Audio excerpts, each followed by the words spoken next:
Hercule Poirot and the Telegram that predicted murder. Chapter 1. The telegram. It was an evening like any other in London. The fog rolled over the streets like a heavy blanket, muffling the sounds of carriage wheels and distant voices. The gas lamps flickered in the mist, casting long, indistinct shadows on the cobblestones. The city was quiet, but in the heart of it all, a new mystery was brewing, one that would soon captivate the attention of the most brilliant detective the world had ever known. Hercule Poirot, the famous Belgian detective with his meticulous manner and his sharp, calculating mind, was seated in his modest but comfortable flat on the outskirts of the city. His mind was restless, as it often was when there were no cases to occupy his thoughts. He was pondering the intricacies of human nature and the delicate balance of emotions and motives that shaped every action. The silence was broken by a sharp knock at his door. His valet, Georges, entered with a small parcel in his hand. "Mon ami," Georges said, his voice low but urgent. "A visitor awaits outside. He insists on speaking with you immediately." Poirot raised an eyebrow, intrigued by the unusual urgency in Georges' voice. "Who is this visitor, Georges?" he asked, his voice cool and composed. "A messenger, sir," Georges replied. "He brought this telegram for you." Poirot took the small, neatly folded telegram from his valet's hand. He unfolded it with deliberate care, as if the very act of opening it were a matter of great importance. His eyes scanned the contents, his expression unreadable. The telegram was succinct. "The death you seek is one already foretold. The killer is amongst you, and the time is near." The message was cryptic, enigmatic in its simplicity. Poirot's brow furrowed as he read the words again. A sense of unease stirred within him, but it was not the fear that most would feel in the face of such a message. It was the thrill of a new puzzle, a riddle wrapped in mystery, waiting to be solved. Poirot rose from his chair, straightening his jacket with a precise movement. "Georges," he said, his voice calm, but tinged with anticipation. "Prepare my things. We shall visit the address at once." The address was in the heart of London's elite social circle, a grand townhouse where the city's wealthiest and most influential people gathered for extravagant soirees and high society gossip. It was there, amidst the elegance and the whispers of the upper crust, that the telegram had originated. Poirot arrived at the doorstep with his usual air of confidence. The butler, a tall, stiff man with a permanent frown, ushered him inside without question, as if Poirot's presence was a common occurrence in such circles. Inside, the house was a dazzling display of opulence.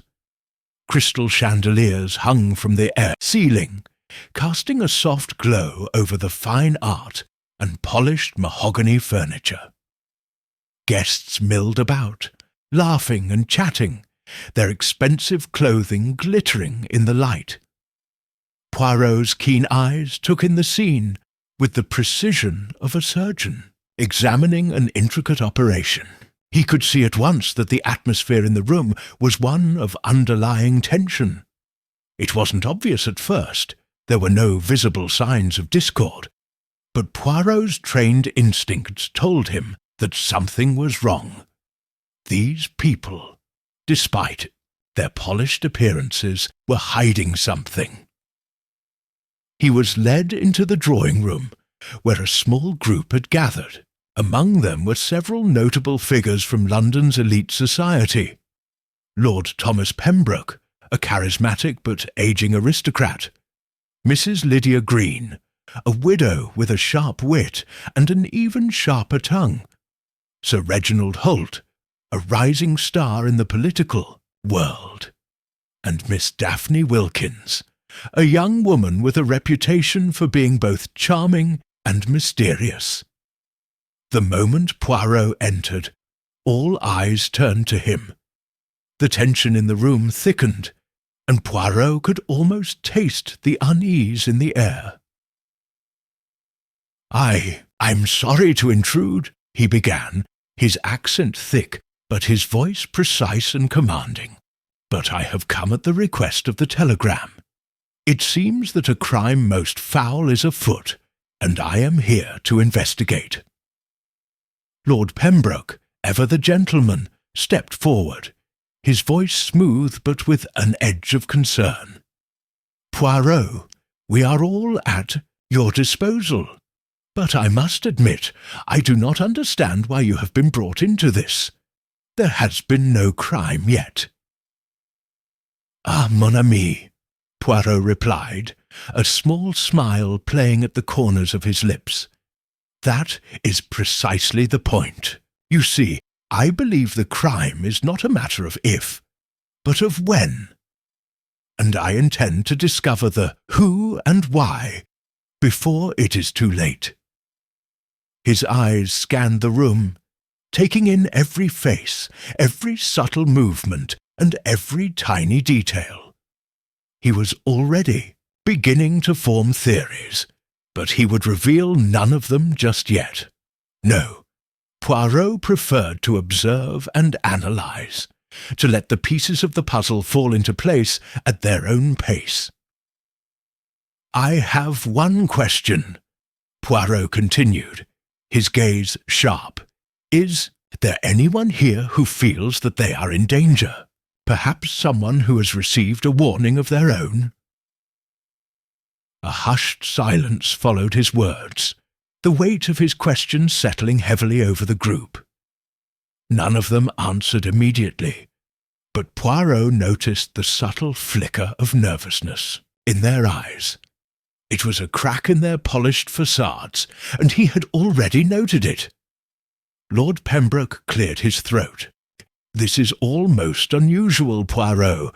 I assure you there is no cause for concern." "That may be," Poirot said, his tone still calm, "but I am not a man to ignore such a message. I will need to speak with each of you, and I will require the full truth, as difficult as it may be to admit." As Poirot began his investigation, the atmosphere in the room shifted. The guests, though outwardly composed, were now on edge, their every word and action scrutinized by the sharp eyes of the detective. They had been warned of a murder to come, and in that moment each of them felt the chill of inevitability creeping closer. One of them was hiding something. One of them was lying. But who? Poirot's mind, already whirring with possibilities, felt the thrill of the chase begin.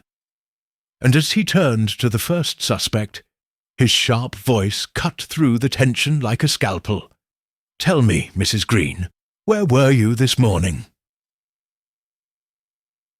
The game had begun. Chapter 2. The Gathering of Clues. The grand drawing-room, with its elegant furnishings and crystal chandeliers, had become a theatre of quiet but intense activity. The guests, once leisurely engaged in conversation, now stood frozen in their places, as if each one of them was anticipating the moment when Poirot would turn his piercing gaze upon them. The fog outside had begun to creep its way through the streets of London, an almost fitting backdrop for the shadows that lingered in this room. Shadows, not of the physical kind, but of secrets, lies, and suspicions. Poirot had already made his initial assessment of the scene. His keen eyes missed nothing, from the slight tremor in the hand of Lord Pembroke, as he had extended a greeting, to the faint shift in Miss Daphne Wilkins' gaze when the telegram had been mentioned. The clues were already stacking up in Poirot's mind, but he had not yet revealed his hand. Instead, he had decided to start with the most sensible course, the interviews. One by one, the guests were to be questioned, but not hurriedly. No, Poirot's approach was always deliberate, patient, and precise. He would break them down, not with forceful questions or accusations, but with subtle observations and clever psychological insight. It was his method, and it was effective. His little grey cells, as he called them, had never failed him yet. "Please," Poirot began, turning his gaze towards Mrs. Lydia Green, the widow who had long since commanded the room's attention, with her sharp wit and social grace. "Would you be so kind as to accompany me into another room for a small conversation?" Mrs. Green, a woman in her late 40s with a striking appearance, raised a delicate eyebrow and smiled slightly. "Of course, Monsieur Poirot. It seems you have questions already. I trust I am not a suspect." She made the word suspect sound almost playful, but Poirot was not fooled. He could see the slightest twitch of anxiety in her eyes. "You are not a suspect," Poirot replied smoothly. "But you are a person of interest, madame. There is always a first for everything in this business, is there not?" Mrs. Green, who had been widowed some years ago, was known in society for her astute mind and considerable fortune. She was a regular guest at high-profile gatherings, but Poirot had learned to be cautious of those who wore wealth and charm as a veil for their true nature. She led him towards a more private corner of the room, where he could examine her more closely. Once they were alone, Poirot gestured to an upholstered chair. "Please, be seated, madame. Let us have a small conversation about the telegram." Mrs. Green hesitated, but then complied, sitting with an air of nonchalance that seemed to belie the underlying tension in her posture. She folded her hands neatly in her lap. Poirot studied her silently for a moment. There was a calm about her, too calm, perhaps, for a woman who had just received such an ominous message. She had nothing in her expression that suggested fear or surprise, which was precisely what Poirot would have expected. People like Mrs. Green often wore masks of calmness to cover the deeper currents beneath. "Madame," Poirot said, his tone ever so polite but firm, "tell me, did you have any idea why you were singled out by this telegram? Did you receive any other forewarnings in the past?" Mrs. Green's lips parted slightly, but she quickly regained her composure.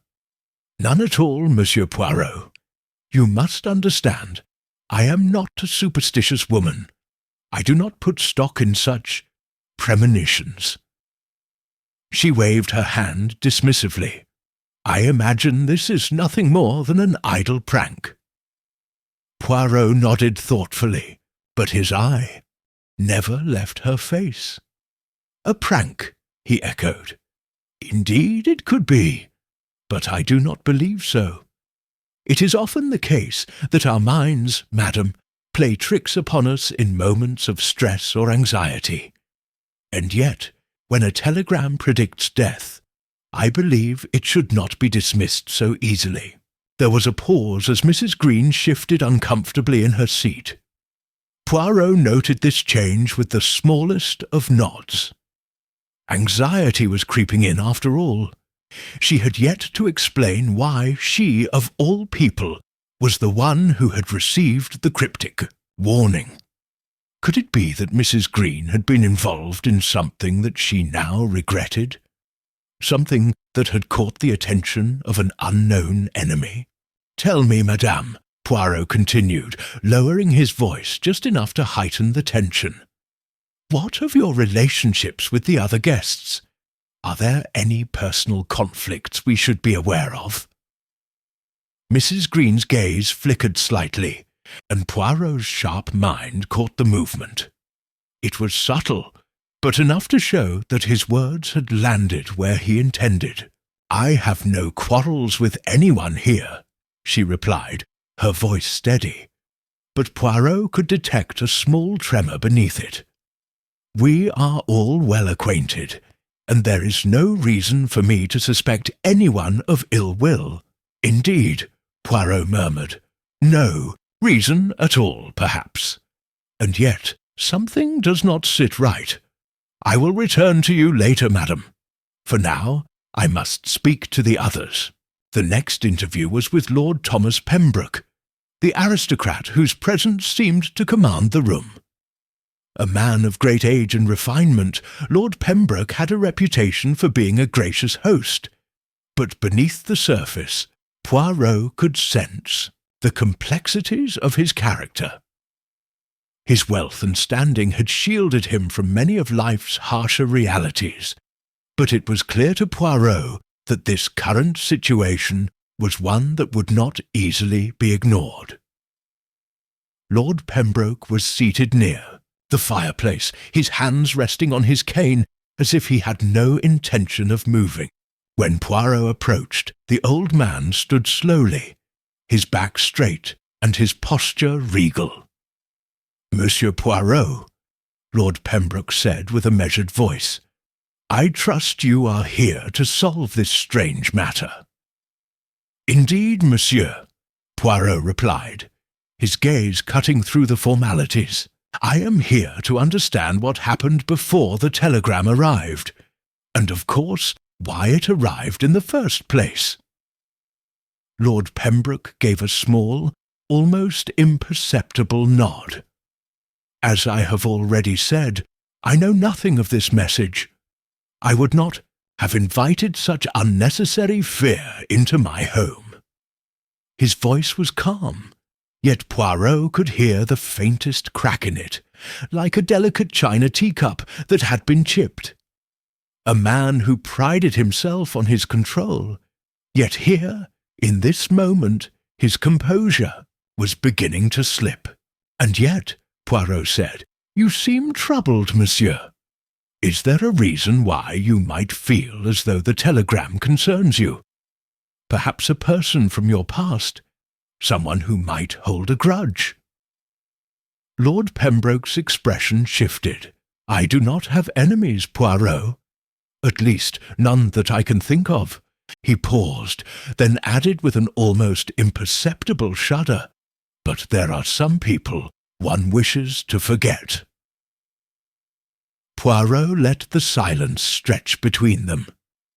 His little grey cells were already working, finding patterns in the words that Lord Pembroke had chosen. He had not said much, but Poirot knew that in what was left unsaid, the key to the mystery lay hidden. "Thank you, monsieur," Poirot finally said. "I shall continue my inquiries. You may rest assured that I will uncover the truth." Poirot's investigation continued throughout the evening, with each interview revealing more than the last. There were hidden motives lurking beneath every perfectly crafted social veneer. As Poirot moved from one guest to the next, he pieced together the fragments of the puzzle. None of them were innocent, not truly, but which one of them had the most to hide? That was the question. The game was afoot, and Hercule Poirot had begun to play it with his usual precision. As the evening wore on, the mystery deepened, and it became clear to all present. A murder was imminent, and Poirot would be the one to prevent it or reveal its inevitable truth. Chapter 3. The First False Lead. The night had drawn long by the time Hercule Poirot had finished his rounds. The guests, all seemingly unaware of the quiet tension that hung in the air, had returned to their discussions, their laughter and polite chatter slowly growing louder as the investigation took a temporary lull. Yet Poirot knew that this apparent return to normalcy was but a fragile veneer.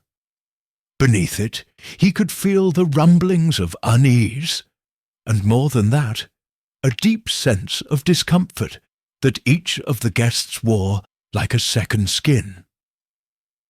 He stood at the window, gazing out at the thick fog that had now enveloped the estate, muting the world outside. The fog mirrored the obfuscation within the house. Everything was clouded in mystery, yet nothing was ever quite as it seemed. His thoughts were clear, as always, as he mentally reviewed each of his interviews and observations. I must consider the people themselves, their behaviour, Poirot murmured softly to himself, his fingers tapping a rhythmic pattern on the edge of the window-sill. But it is also necessary to remember that one of them surely is hiding the truth. It was at this moment that Captain Hastings, Poirot's ever-loyal companion, entered the room. Hastings was more relaxed, having witnessed Poirot's delicate dance with the guests throughout the evening. His features were creased in concern, an unease that Poirot had learned to recognize as being the result of a false lead, something that seemed too obvious to ignore, but not quite right. "Poirot," Hastings began, his voice low, "I think we may have a breakthrough. You must come with me." Poirot turned to face his friend, his expression unreadable. "A breakthrough, Hastings? But does this breakthrough bring us any closer to the truth? Or are we simply chasing shadows? We're closer to a suspect, at least," Hastings replied. "Lady Wilkins, I'm not saying I'm certain, but the circumstances surrounding her seem suspicious. She had an argument with her husband earlier this evening. I overheard it myself." Poirot's eyebrows arched in interest. "An argument, you say? Ah, mon ami, but you must remember that many quarrels, even heated ones, are not necessarily a cause for murder. People fight for many reasons. But let us go, if you insist. Let us see what you have found." They walked briskly down the dimly lit hall to where Lady Wilkins had been seated earlier in the evening, her graceful figure now slightly altered by the weight of suspicion. She was seated in one of the smaller drawing-rooms, her posture stiff, eyes red-rimmed as though she had been crying. As Poirot entered, she wiped her eyes hurriedly, trying to recover her composure. "My apologies, Monsieur Poirot," she said, her voice thick with emotion. "I did not expect—" Poirot held up a hand, cutting her off gently. "Madame, there is no need for apologies. We are all troubled by events that cannot be easily explained." She nodded, her lips trembling slightly. "I am afraid I'm not much help. I do not know what has been happening, but this telegram, it has thrown everything into confusion. And then there was the argument with Thomas." She hesitated, glancing around as if to make sure no one was listening. "You must understand, Thomas and we have had our differences, but I would never harm him. Never." Poirot's eyes narrowed, studying her intently. "Tell me about this argument, madame. What was the cause? Was it a disagreement over something personal, or perhaps something more troubling?" Lady Wilkins swallowed, clearly trying to gather her thoughts. "It was about money. Always money, I'm afraid. He has been so reckless with his finances lately. He has a gambling problem, Monsieur Poirot, and it's been ruining us. I tried to reason with him, but he becomes angry, volatile. He threatened to leave me if I continued to question him." Hastings exchanged a glance with Poirot, sensing the rising tension. But Poirot, ever composed, gave no outward sign of what he was thinking. He nodded slowly. "I see, madame. And when did this argument take place?" "Just before dinner," Lady Wilkins replied, her voice quiet. "I went upstairs to calm myself after. I didn't expect the telegram to arrive so soon after that. When it did, I thought it was a joke, an awful, terrible joke. And your husband, what did he say when he saw the telegram?" Poirot inquired, his tone mild yet piercing. "He seemed distracted, but I didn't think much of it. He was always distracted when gambling was involved." She paused, then seemed to consider something. "He did look pale when he saw the message, though. That I remember. It wasn't what he said, it was how he looked, like he knew something I didn't." Poirot considered this for a long moment. "Perhaps. But, madame, the telegram is not the only thing that concerns me. I wonder if there is something else that you are not telling me. Something hidden in the words you say. Something in your manner." Poirot's gaze was unwavering. "Perhaps a different kind of truth, no." Lady Wilkins paled slightly, her mouth opening to speak, but Poirot's next words stopped her. "You see, madame, there is a small matter. The way you describe your husband's reaction, it is almost as though you are projecting your own fears. You say he appeared pale, distracted, but is it not possible that he too was shocked by the telegram? Was it not you who expected the worst?" Lady Wilkins blinked rapidly. Poirot's gaze softened, but only slightly. He understood the trick of the mind, how one could influence the story to fit the narrative they wished others to believe. He also understood the weight of secrets. "You must excuse me, madam, but I believe we have all said enough for now. I will return to you soon," Poirot said, before turning to leave, his footsteps echoing, down the hall. Once back in the main room, Poirot faced Hastings, who was waiting for him with a look of impatience. "Well?" Hastings asked, his voice a mixture of curiosity and frustration. "Do you think Lady Wilkins is our murderer?" Poirot's lips curled into a tight smile, but it was a smile devoid of mirth. "Ah, mon ami, you are too quick to judge. Lady Wilkins has much to hide, but I do not believe she is the one we seek. I have learned much from her. But the most important thing is this. Her story is too convenient. It fits too neatly into the pattern of what we might expect. And therein lies the problem." "But surely her argument with her husband puts her at the centre of suspicion," Hastings argued, his brow furrowing. Yes, it does. But I do not believe she killed her husband. No, the truth is more complex than that, Hastings. There is something else at play here, a force we have yet to uncover. The telegram, her behaviour, Lord Pembroke's strange reaction earlier. All of these pieces are part of a larger puzzle, but we must take care not to fall for the obvious trap.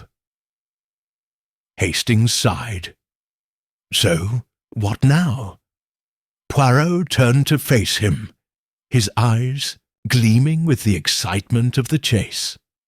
Now, Hastings, we wait, for you see, when we rush to conclusions, we are often blind to what lies beneath the surface. But soon, very soon, the truth will reveal itself. As the night deepened and the estate grew quieter, Poirot's mind worked at full speed, his little, grey cells spinning with calculations. The false lead had been laid out perfectly. Lady Wilkins, with her shaky alibi and troubled marriage, had seemed to be the obvious suspect. Yet Poirot knew better. This was too easy. There was something deeper, something more insidious at play. But for now, he could do no more than observe.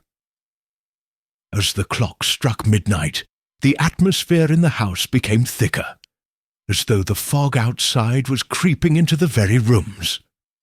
Poirot stood by the window once more, staring out into the swirling mist. Somewhere, among the shadows, the real killer waited, and it was his job to uncover them before it was too late. Chapter 4. The Psychological Game. The morning light filtered in through the thick curtains of the drawing-room, casting long shadows across the polished floor. The estate was still quiet, its grand hallways eerily empty as the guests slowly gathered for breakfast, their faces drawn and weary from the events of the previous evening. Yet Hercule Poirot, ever the master of composure, had already risen early, his thoughts already at work, sifting through the endless threads of deception that lay before him. The time for simple questions was over. It was now time to play the game. His game. Poirot sat alone at the large dining table, the scent of freshly brewed coffee filling the air. His mind, as always, was sharp and precise, turning over every detail of the investigation. The false lead regarding Lady Wilkins had been dismissed, but it had served its purpose, revealing the growing unease within the house. It was now clear that something far more insidious was at play. But what? And more importantly, who was hiding behind the veil of civility? The guests slowly trickled in, their conversation faltering as they noticed Poirot's presence. His calm, unflinching demeanour had a strange effect on people, a sense of both awe and trepidation. He was a man of sharp intellect and keen observation, and yet there was an air of politeness about him that made him seem less like a detective and more like a guest. His suit was impeccable, his hair combed with the precision of a surgeon's scalpel. Poirot was, as ever, the embodiment of order in a world that had been disrupted by chaos. "Ah, Monsieur Poirot," Sir Edmund Pembroke greeted him, his tone strained. "I trust you are finding the estate to your liking?" "Indeed, Sir Edmund," Poirot replied with his characteristic soft smile, his eyes twinkling as he made his polite response. "It is a most charming house. However, I must admit, the circumstances under which I have found myself here have left me intrigued, shall we say?" The Baron's face flushed slightly, and he hurriedly turned away. Poirot watched him carefully, noting the subtle shift in his posture. There was guilt in that simple motion, but not guilt for the crime itself. No, there was a far more personal guilt buried beneath the surface. Poirot could not place it yet, but he knew it would reveal itself in time. As the rest of the guests filed in, the tension in the room was palpable. There was an air of fear, of suspicion, that permeated every glance and every word spoken. Poirot felt it keenly, and yet, as always, he remained composed. His mind was a machine, silent, precise, ever calculating. As he began to sip his coffee, he glanced over at Lady Wilkins, who was seated at the opposite end of the table. Her eyes darted nervously around the room, but when they met Poirot's gaze, she quickly looked away, her hands trembling slightly as she grasped her teacup. Poirot's mind worked quickly. Lady Wilkins was an interesting case, A woman of wealth and privilege, yet clearly burdened by something far heavier than her public persona allowed. She had been the first to fall under suspicion, and yet something about her nervousness felt like a carefully constructed facade. He was not convinced. She was hiding something, that much was certain. But was she the killer? That remained to be seen. At that moment, Poirot's sharp ears caught the sound of a conversation nearby. It was Lord Pembroke speaking to Captain Hastings. The two were whispering urgently, their words barely audible. But Poirot's sensitive hearing caught the telltale rise and fall of their voices. "I told you, we need to be careful," Lord Pembroke was saying.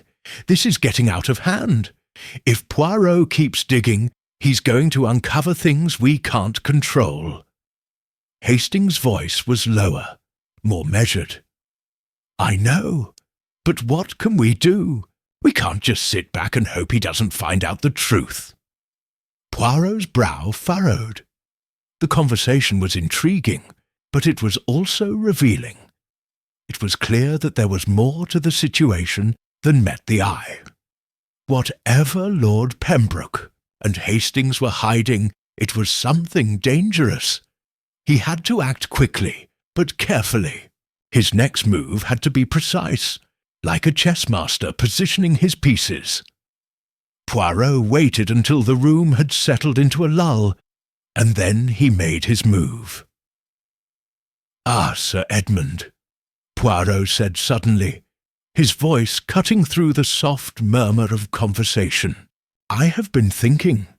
It is interesting, is it not, that the telegram was received just before the death occurred? A strange coincidence, n'est-ce pas?" Sir Edmund looked up sharply, his eyes flashing with discomfort. "A coincidence, Monsieur Poirot? I don't see how that is relevant." Poirot smiled softly. "Ah, but it is relevant, Sir Edmund, very relevant indeed. You see, this telegram, it is not simply a message. It is a puzzle, is it not? A riddle wrapped in mystery, as it were. And I am convinced that this is no random occurrence. Someone sent that telegram with a purpose in mind, and that purpose was not merely to inform, but to mislead." He paused, letting his words sink in, watching the subtle shifts in the expressions of the people around him. He could see the way they all stiffened at his words, the way their eyes flicked nervously to one another. But it was Lord Pembroke's reaction that interested him the most. The Baron's hand tightened around his teacup, and his knuckles turned white. His eyes were fixed firmly on Poirot, but there was a subtle tremor in his gaze.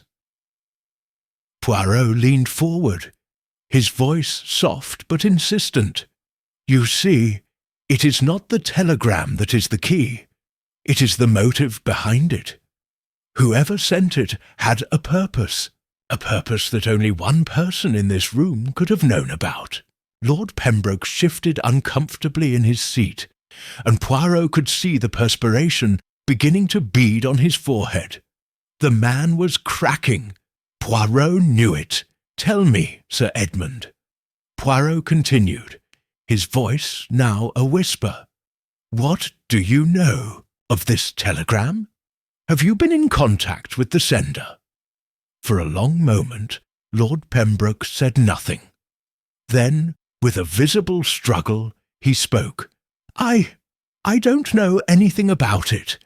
You have to believe me, Poirot.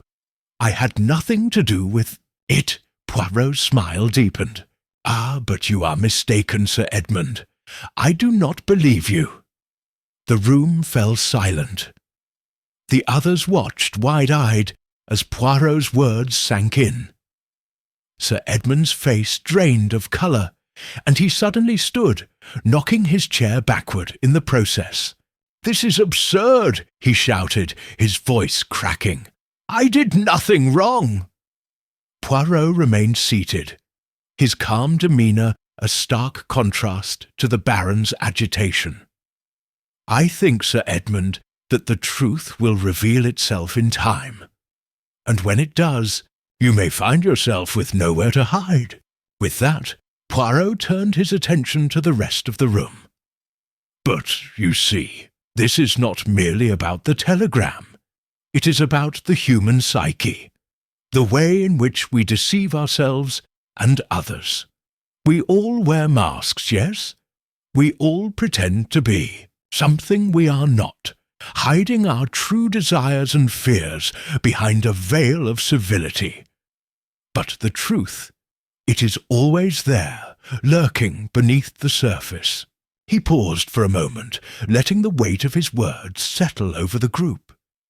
His gaze swept across the room, lingering on each person in turn.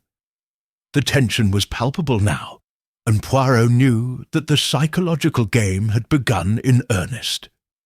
The real work was just beginning. "You will all have to confront your own truths, mon ami," Poirot said softly. "And when you do, I will be there to help you uncover the secrets you have buried deep within. But remember this, the truth always comes to light sooner or later." As Poirot stood and made his way toward the door, he could feel the eyes of the guests on him. They were unsettled, shaken by his words, unsure of what would happen next.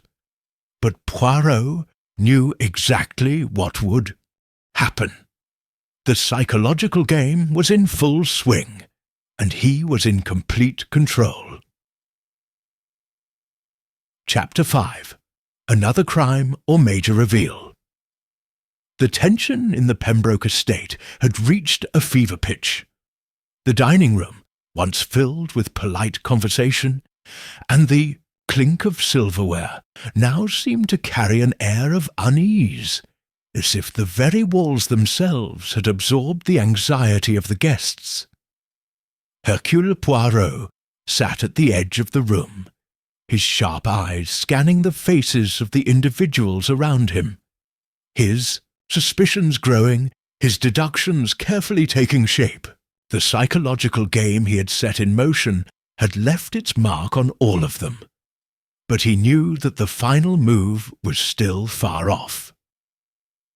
After his subtle confrontation with Lord Pembroke earlier in the day, Poirot had carefully observed each suspect. He had heard their words, watched their reactions, and pieced together the fragments of their stories. What he had uncovered so far was interesting but not conclusive. There were still too many contradictions, too many dark corners that needed illuminating. Poirot had not shared any of his findings with the police yet, preferring to keep the pressure on his suspects. If they believed him to be simply a curious investigator without concrete evidence, they might let slip something of value. His mind was constantly turning, processing each bit of information, and slowly forming an image of the true perpetrator. The telegram, the mysterious behavior of the suspects. It all seemed to be tied together. But in what way? It was late afternoon when the news came.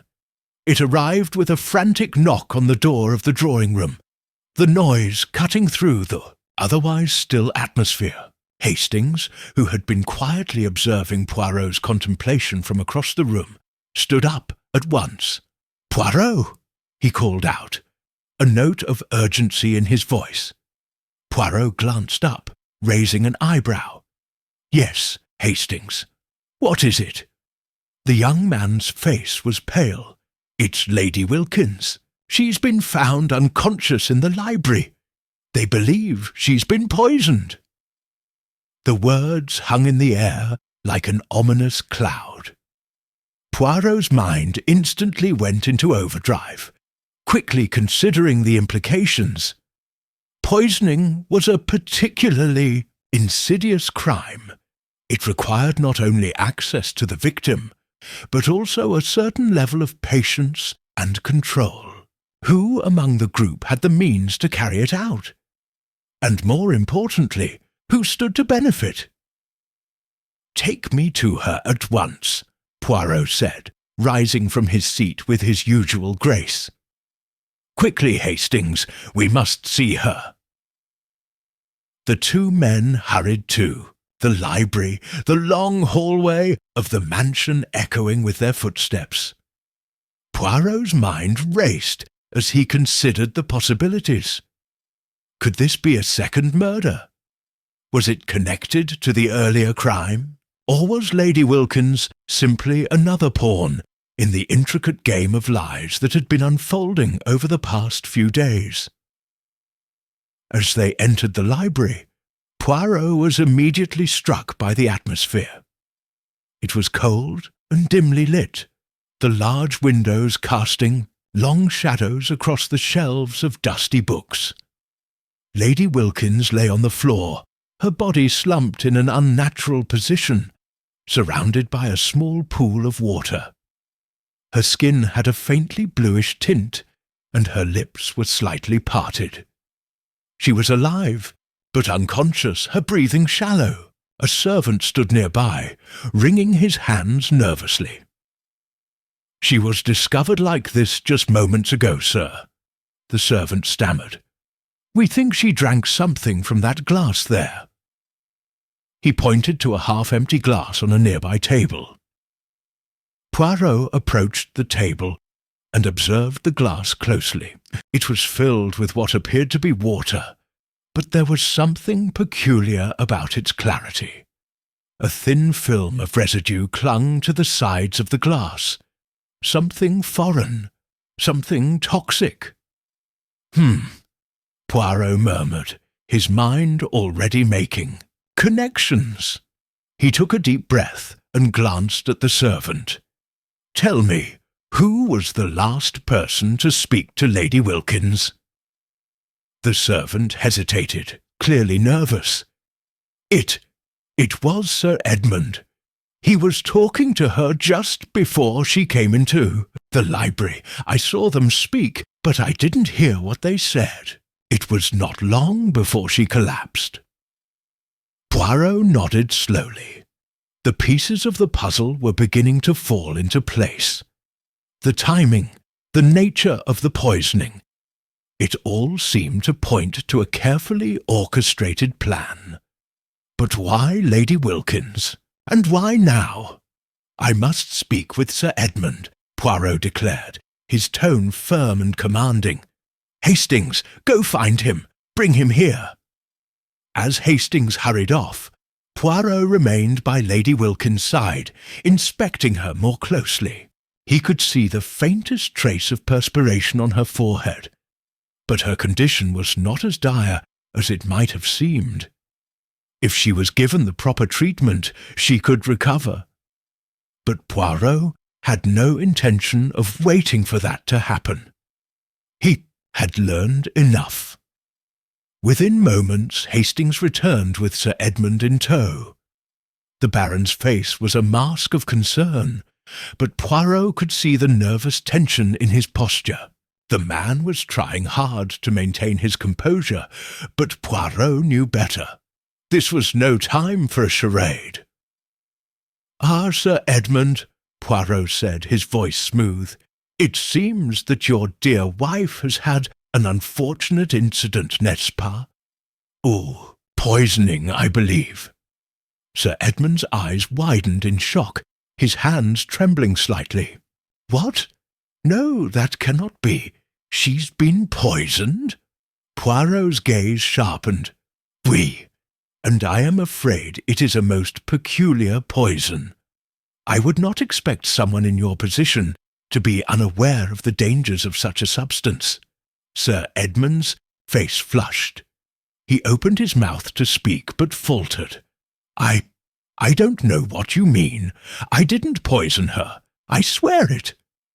Poirot studied him carefully, noting the way his words stumbled and his hands fidgeted.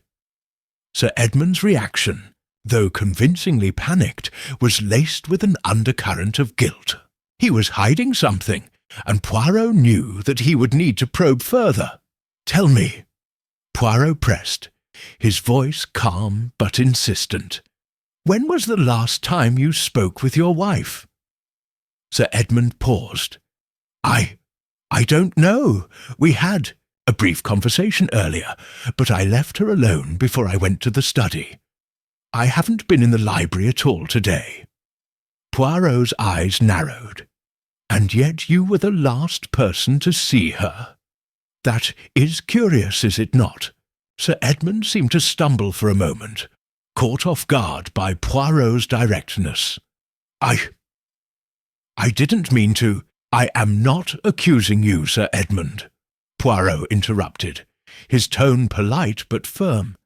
"I simply find it strange that you would be the last person to speak with her before she collapsed.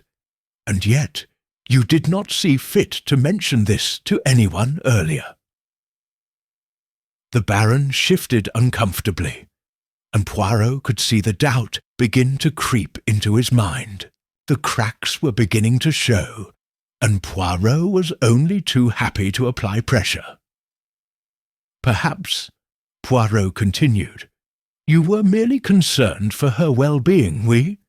But tell me, did you know that she had a glass of water beside her when she collapsed? A water, I believe, that was poisoned." Sir Edmund's face turned an unhealthy shade of white, and he stepped back, his hand gripping the edge of the table for support. What are you suggesting, Poirot? That I poisoned her?" Poirot smiled, though there was no warmth in his expression. "I am suggesting nothing, Sir Edmund. I am simply pointing out the facts. But you see, the facts, they do not lie. Your actions, your words, your position in this matter, they all raise more questions than they answer." Sir Edmund's breathing quickened, and for the first time Poirot saw genuine fear in his eyes. "Then what do you suggest I do?" the Baron demanded. "What do you want from me?" Poirot's smile remained, though his eyes were sharp. "I want the truth, Sir Edmund. Nothing more, nothing less." For a moment there was silence. The tension in the room was palpable, thick with uncertainty and fear.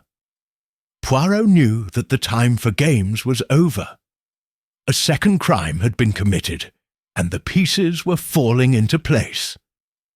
The question now was, could Sir Edmund be the killer, or was there someone else with a far more devious hand at play?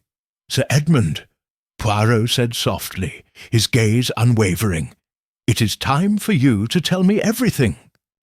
Chapter 6. Poirot's Hidden Clue. The evening wore on at Pembroke Hall, the shadow of Lady Wilkins's poisoning hanging heavily in the air. Poirot, having witnessed the Baron's uneasy confession, was now more certain than ever that Sir Edmund was not the culprit, at least not in the way everyone had initially believed. While his actions and nervousness were suspicious, they were also the marks of a man caught in a psychological trap. Poirot had seen this before. The criminal was playing a game, and the time had come to turn the tables. Poirot's mind raced as he paced quietly in his room, the details of the case spinning in his mind. The telegram, the glass of poisoned water, the cryptic conversation with Lord Pembroke, the ill-fated attempt on Lady Wilkins's life. All these pieces needed to fit together into a coherent whole. And one thing Poirot had learned long ago. The assured answer always lay not in the physical evidence, but in the human behaviour that surrounded it. The solution, he was certain, was more psychological than forensic. He stood at the window for a moment, staring out at the sprawling grounds of the estate. The darkening sky mirrored his own thoughts. There was something deep and unsettling about this case.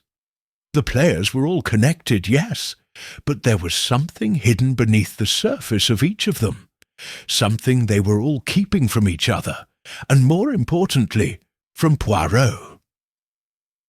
The murder, Lady Wilkins' poisoning, was an act of desperation, but it was not the only key.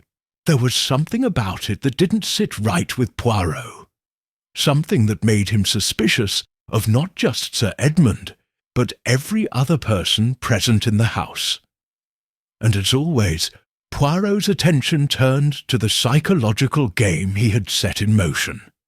It was this game that would reveal the hidden truths. Poirot had made a habit of observing the guests with a careful eye, noting their smallest movements, their inflections in speech, their subtle contradictions. Hastings had, of course, been useful in keeping track of the facts, but it was Poirot's keen ability to read human nature that would provide the real answers. He had to admit, however, that even he had missed one crucial detail, a clue that had been there all along, hidden in plain sight. The clue came to him in a flash as he sifted through his mental notes of the day. His conversation with Lord Pembroke had been intriguing, but it had also left Poirot with a lingering sense of unease. The telegram. The very telegram that had initially led Poirot to Pembroke Hall in the first place. It had been the key to unlocking the mystery of the first crime. But what if it was more than that? What if it had been placed there deliberately to lead him astray? Poirot's thoughts were interrupted by a knock on his door. Hastings entered, his face more tense than usual. "Poirot, you've been quiet for quite a while," Hastings said, his voice betraying a hint of worry. "Have you discovered something?" Poirot nodded, his lips curling into a faint smile. "Indeed, Hastings, I have. It is the telegram, you see. It is the key to everything." Hastings raised an eyebrow. "The telegram? I thought we were past that. We know it was sent by an anonymous party. But how does it tie in with Lady Wilkins' poisoning?" Poirot's eyes gleamed with a spark of excitement. "Ah, mon ami, that is where the genius of the crime lies. You see, it was not just any telegram. It was carefully constructed, deliberately so. The sender knew exactly what they were doing, and it was not simply to warn or threaten Lord Pembroke. The telegram's real purpose was far more subtle. It was meant to distract." Hastings stared at him, puzzled. Distract? But from what? Poirot walked to the table where the telegram was still sitting in an envelope. He picked it up and ran his finger along the creases. "Notice, Hastings, the careful wording of the telegram. A life will be lost if the guilty are not revealed before dawn." The language is cryptic, intentionally so. It sets the stage for a great drama, a mystery for all to see. But the key is in what is left unsaid. He turned to face Hastings. "You see, Hastings, the telegram was designed to keep everyone on edge, to provoke a rush of panic. It's a simple psychological trick. By focusing the attention of everyone on the idea of an impending death, the sender created a perfect smokescreen for their real intentions. The killer was not concerned with the timing of the murder. No, the timing was irrelevant. What was important was the chaos the telegram would cause." Poirot continued, pacing as he spoke, his mind fired up by the connections he was making. The murder, Lady Wilkins' poisoning, was a diversion, a carefully orchestrated move to throw suspicion in every direction. But the real clue, the real message, lies in how the crime was committed. Poison, yes, but more than that. The glass from which Lady Wilkins drank the poisoned water. It had been carefully placed, as if it were meant to be found. Hastings, who had been listening intently, furrowed his brow. But why? Why would someone want to cause confusion? It doesn't make sense. Poirot smiled again, his eyes gleaming. Because, mon ami, confusion is the perfect cover. If you can make people believe there's a threat hanging over them, you can do anything. The real motive behind the crime is not to kill Lady Wilkins, but to keep everyone off balance. And that, my friend, is where the psychological manipulation comes into play. Hastings nodded, now beginning to see the picture Poirot was painting. So, you're saying that Lady Wilkins was poisoned, but the true goal wasn't her death. It was to manipulate the suspects. Exactly, Poirot confirmed. The real victim of this game is not Lady Wilkins.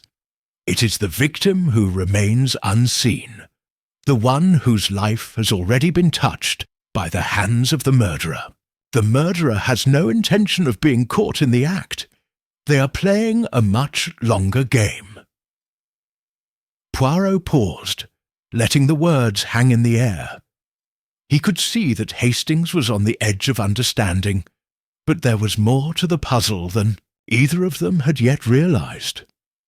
Poirot's mind turned back to the suspects, each of them playing their own role in the drama. "I must speak with the others," Poirot declared, a sense of urgency creeping into his voice. "There is something else, something that the killer has overlooked, a detail so small, so hidden, that no one has noticed it yet. But it is there, Hastings. The key to revealing the murderer is in the simplest of things." With that, Poirot turned to leave the room, his mind already turning to the next phase of the investigation. There was no time to waste. The game had become more dangerous, and Poirot knew that the true killer was getting closer to being exposed. But the psychological battle was far from over. Chapter 7. The Final Gathering. The evening had settled into a heavy silence. The guests at Pembroke Hall were scattered throughout the house, each wrestling with their own thoughts, unsure of what the next few hours would bring. But the tension was palpable, woven into every fabric of the evening, every passing moment. The telephone, lines long since cut off by Poirot's insistence on isolation, were silent. The guests knew that the game was nearly over. They had all been drawn into a web of deception so fine, so intricate, that none of them had the clarity to see the truth, even when it was right in front of them. Hercule Poirot stood at the heart of it all, the epicenter of the storm, and he knew that the final act was about to begin. His mind was still sharp, his thoughts focused. The last thread of the mystery was slowly unraveling before his eyes. The time had come for the final confrontation. Poirot was calm, composed as always. The man who had seen the world through the lens of human nature, dissecting it with his little grey cells, was now preparing to use all his insight and experience to untangle the last of the tangled motives, to strip away the final layers of deception. In the drawing-room, a fire burned low in the hearth, its flickering flames casting dancing shadows on the walls. The room was set for Poirot's final revelation. A large table stood in the centre, each chair carefully arranged. The suspects were all present, their faces a mixture of anticipation and apprehension. They were unaware of how close they were to the truth, how their fate was now in Poirot's hands. Lord Pembroke, the host, sat at the far end of the table, his brow furrowed, his hands clasped tightly in front of him. Sir Edmund was beside him, his usual confident demeanour replaced with an unsettling nervousness. He kept glancing around the room, as though searching for some way out. Lady Wilkins's personal maid, Charlotte, was seated opposite him, her face pale, her eyes avoiding direct contact with anyone. There was a faint trace of guilt in her expression, something Poirot had picked up on earlier, but he had yet to understand fully. And then there was Dr. Templeton, the family physician, who sat at the far end of the table, his calm and collected demeanour only serving to hide the growing uncertainty within him. Poirot had arranged this gathering deliberately. It was here, in this room, with everyone present, that the final piece of the puzzle would fall into place. He had already made his deductions, but now it was time for the moment of truth. He turned to his companion, Captain Hastings, who stood quietly by his side. "Hastings, mon ami, everything has led to this moment," Poirot said, his voice calm but filled with an underlying tension. "Each of them has played their part in this drama, and now it is time to expose them. But before I do, I must ask them all to look closely at themselves and ask, what was their true role in this crime?" Hastings nodded solemnly, his brow furrowed. "I have no doubt that this is where it all comes together, Poirot. I just wish we could have uncovered the full truth sooner." Poirot's eyes gleamed as he surveyed the room. He nodded slightly. "The truth, Hastings, is never as simple as we would like. It is a puzzle that requires patience to solve, an understanding of the human heart, the motives that lie hidden beneath the surface of what is seen. And now, my friends, we are at the heart of it all." He turned his attention to the gathering of suspects. "Please, everyone, take a seat. We have reached the point where all will be revealed." A tense silence fell over the room as each of the guests took their place. Poirot stood, his hands clasped behind his back, his posture straight and precise. He glanced at each of them in turn, his mind carefully reviewing the facts, the details, the behaviour of each individual. "You see," Poirot began, his voice cutting through the stillness, "the crime that we are gathered to discuss is not as straightforward as it appears. There are no simple answers here, no obvious motives. The truth has been obscured by the fog of deception, misdirection, and the clever manipulation of the facts." He paused, letting his words sink in.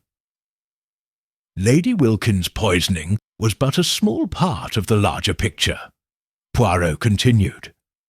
"At first, we thought we were dealing with a simple case of revenge, or perhaps a crime of passion.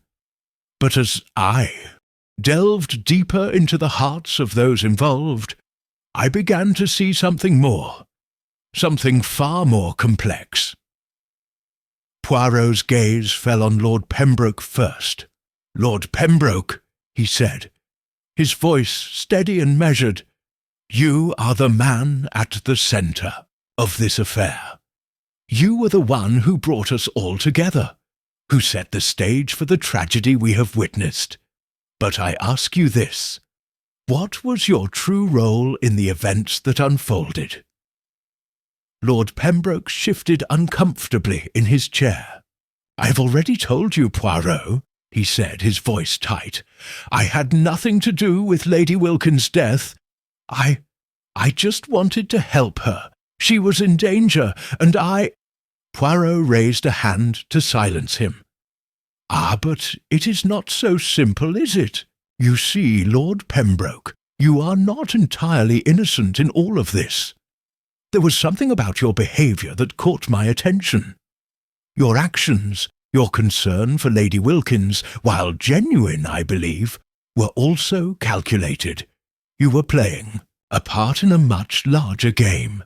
Lord Pembroke's eyes widened. I don't understand. What are you suggesting? Poirot's gaze was piercing. You, my lord, were not the first target. The crime was never truly about Lady Wilkins, though her death was tragic.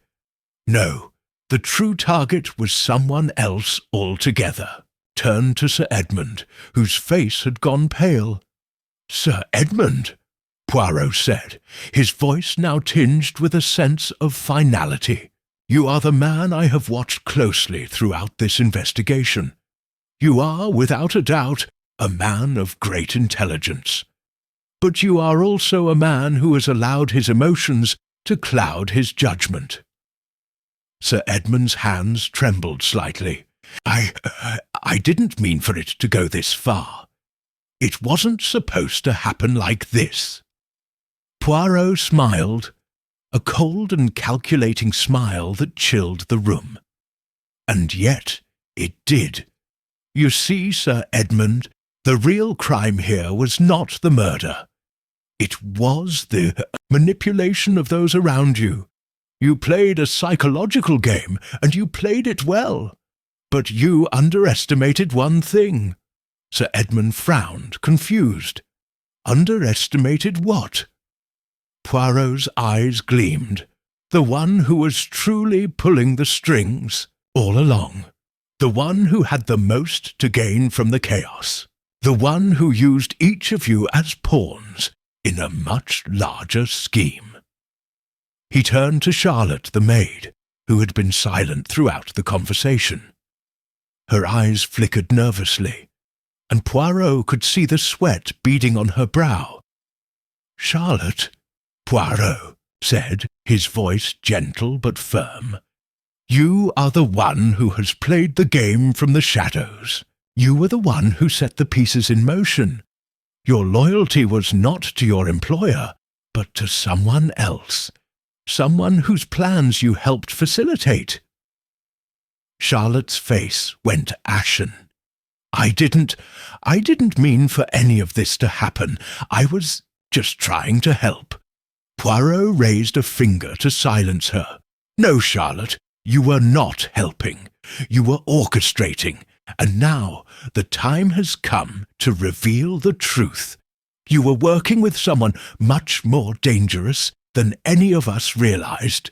He turned his gaze to Dr. Templeton, the family physician. Dr. Templeton, you too have played your part in this game. You have been the calm, collected figure all along, but you are not immune to suspicion. Your ties to Charlotte run deep, do they not? Dr. Templeton's mouth went dry. You have no proof, Poirot, he said, his voice a whisper of panic. Poirot's smile was razor-sharp. Ah, but the proof is not in the evidence, my dear doctor. It is in the behavior of those who think they can control the truth. The real motive has always been a question of power, and Charlotte knew exactly how to manipulate the people around her. Poirot's eyes swept across the room, his gaze lingering on each person present. In the end, my friends, it is not the murder that matters.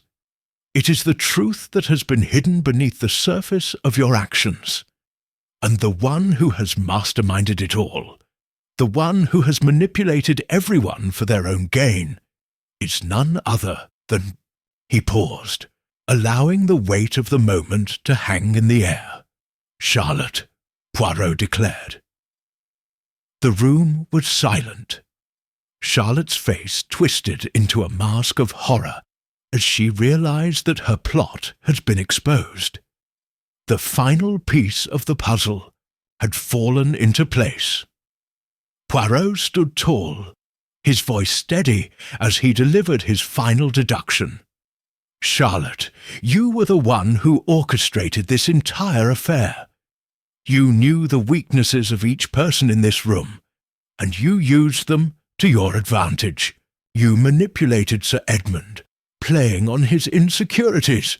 You used Lord Pembroke's guilt against him, and you placed the poisoned glass in Lady Wilkins's hand, knowing that it would send the entire household into chaos. Charlotte's shoulders slumped, and she let out a strangled sob. I didn't mean for anyone to die. I just wanted to be free. I was tired of being invisible. Poirot's gaze softened slightly. Ah, Charlotte, your desire for freedom led you down a dark path. But now it is over. The game is finished. As Charlotte was escorted from the room, Poirot turned. To the remaining guests, his demeanour calm once again. It is done, he said simply. Chapter 8. Echoes of the Past.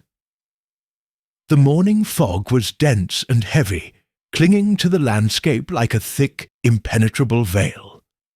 The streets of London, once bustling with the usual vigour, now seemed subdued, as though the entire city was holding its breath, waiting for something inevitable to occur.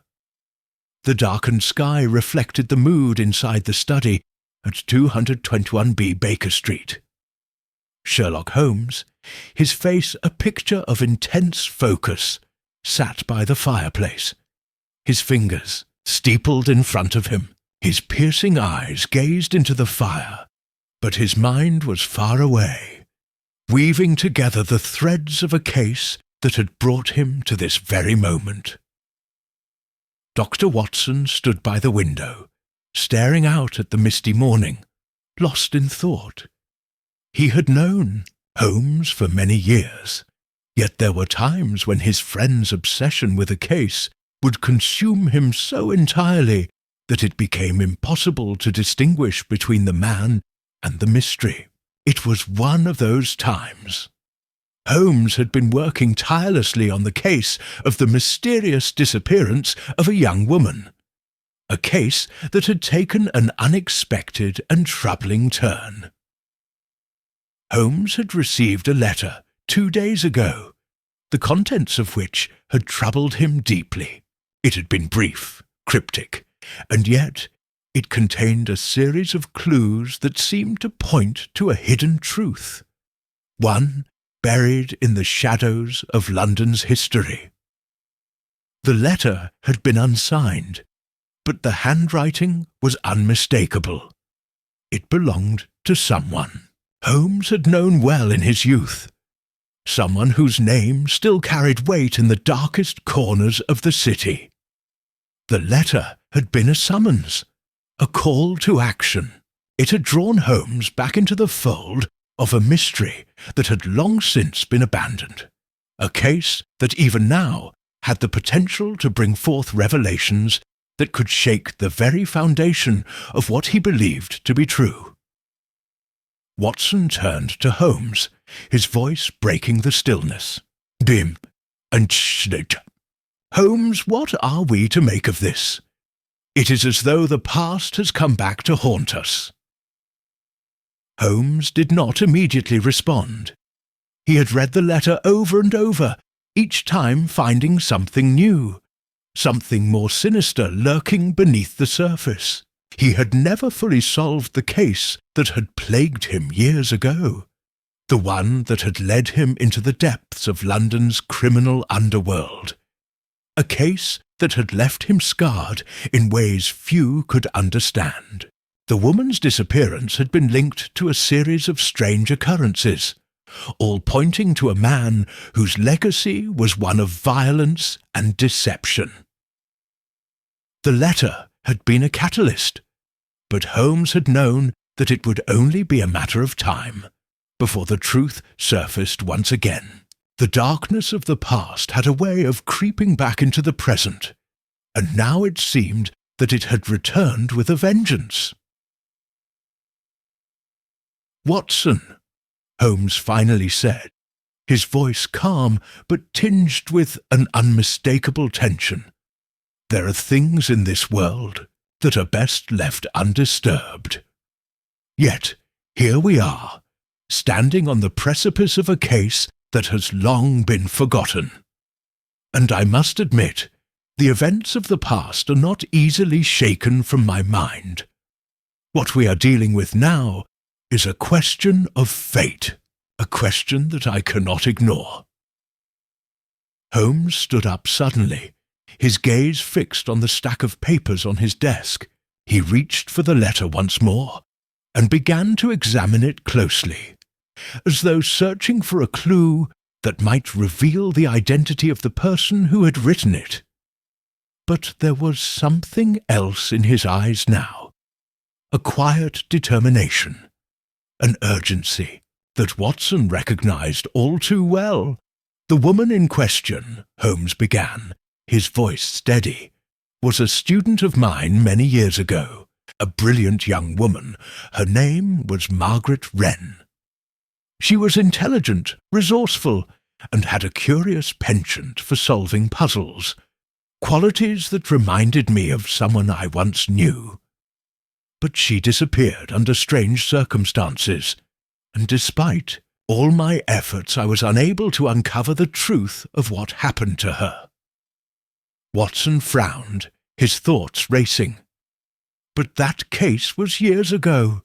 Surely there cannot be anything left to uncover now. Holmes looked up, his eyes narrowed. I once thought that as well, Watson, but this letter suggests otherwise. It is as though someone is trying to draw me back into the web that has ensnared me for so long. Someone knows that I cannot rest until the mystery is solved.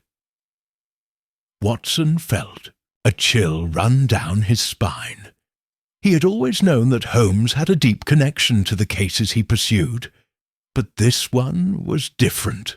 It had clearly left a mark on him, something that went beyond the ordinary realm of crime-solving.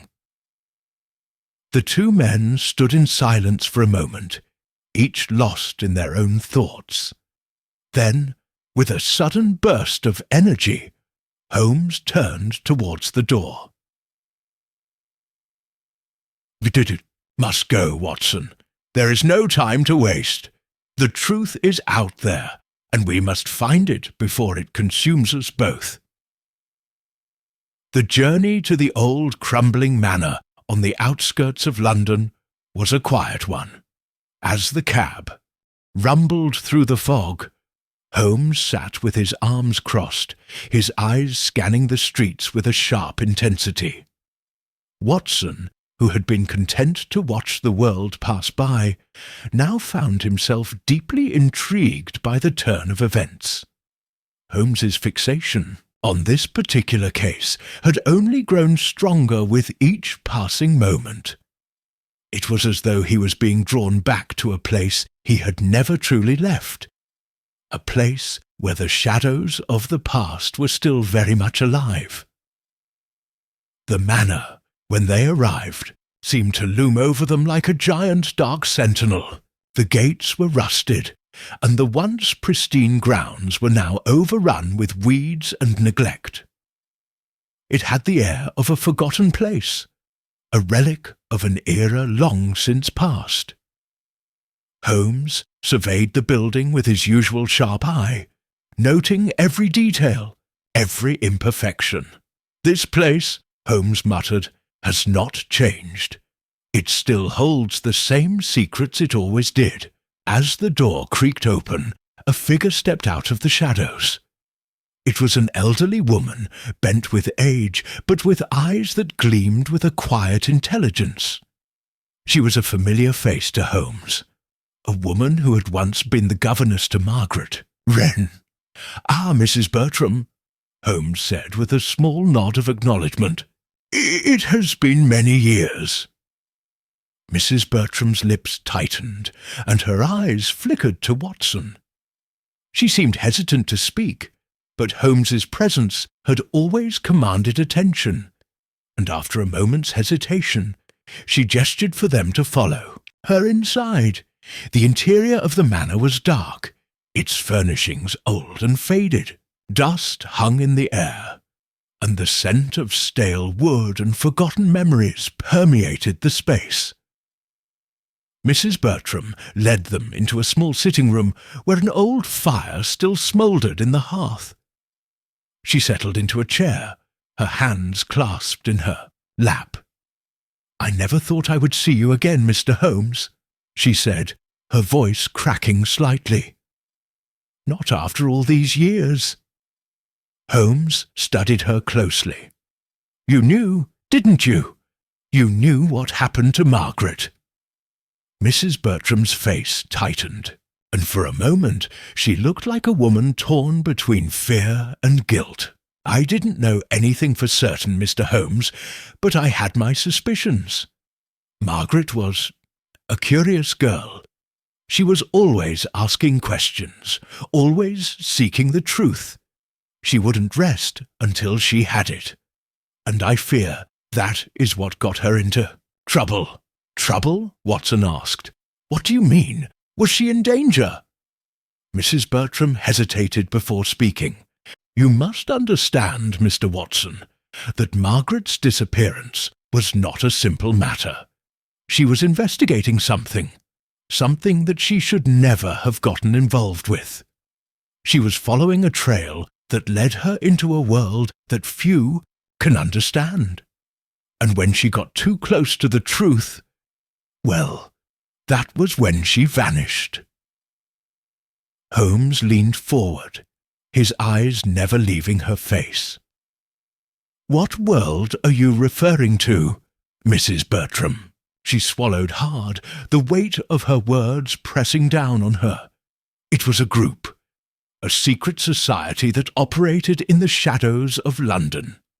They were involved in all manner of illicit activities, but what Margaret uncovered, what she was about to expose, it was something far worse, something dangerous." "Who were they?" Holmes asked, his voice low and controlled. Mrs. Bertram shook her head. "I don't know their names, but I know they were powerful, and I know they would stop at nothing to keep their secrets buried. Margaret got too close, and that was when she disappeared. It was as though she had never existed." Holmes remained silent for a moment, his mind racing with the implications of what Mrs. Bertram had said. A secret society, hidden in the shadows, with power that could erase someone from existence. This was no ordinary case. This was something far deeper, far darker than anything he had encountered before. He stood up abruptly, his face set with determination. "We must find the truth, Watson. Margaret's disappearance is not an isolated incident. It is a piece of a much larger puzzle, one that stretches far beyond this manor and beyond the bounds of this city." As the door to the manor closed behind them, the fog outside seemed to close in even tighter, shrouding them in mystery. Holmes's mind was alive with possibilities, each one more dangerous than the last. He could feel the weight of the case pressing on him, but there was no turning back now. Chapter 9. A Web of Deceit. The night had fallen, and with it a silence that seemed to smother the city.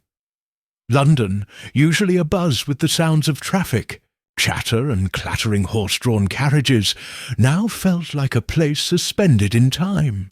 The streetlights cast long, eerie shadows on the fog-soaked streets, and the occasional hiss of a distant carriage wheel breaking through the mist seemed like a ghostly reminder of the city's past.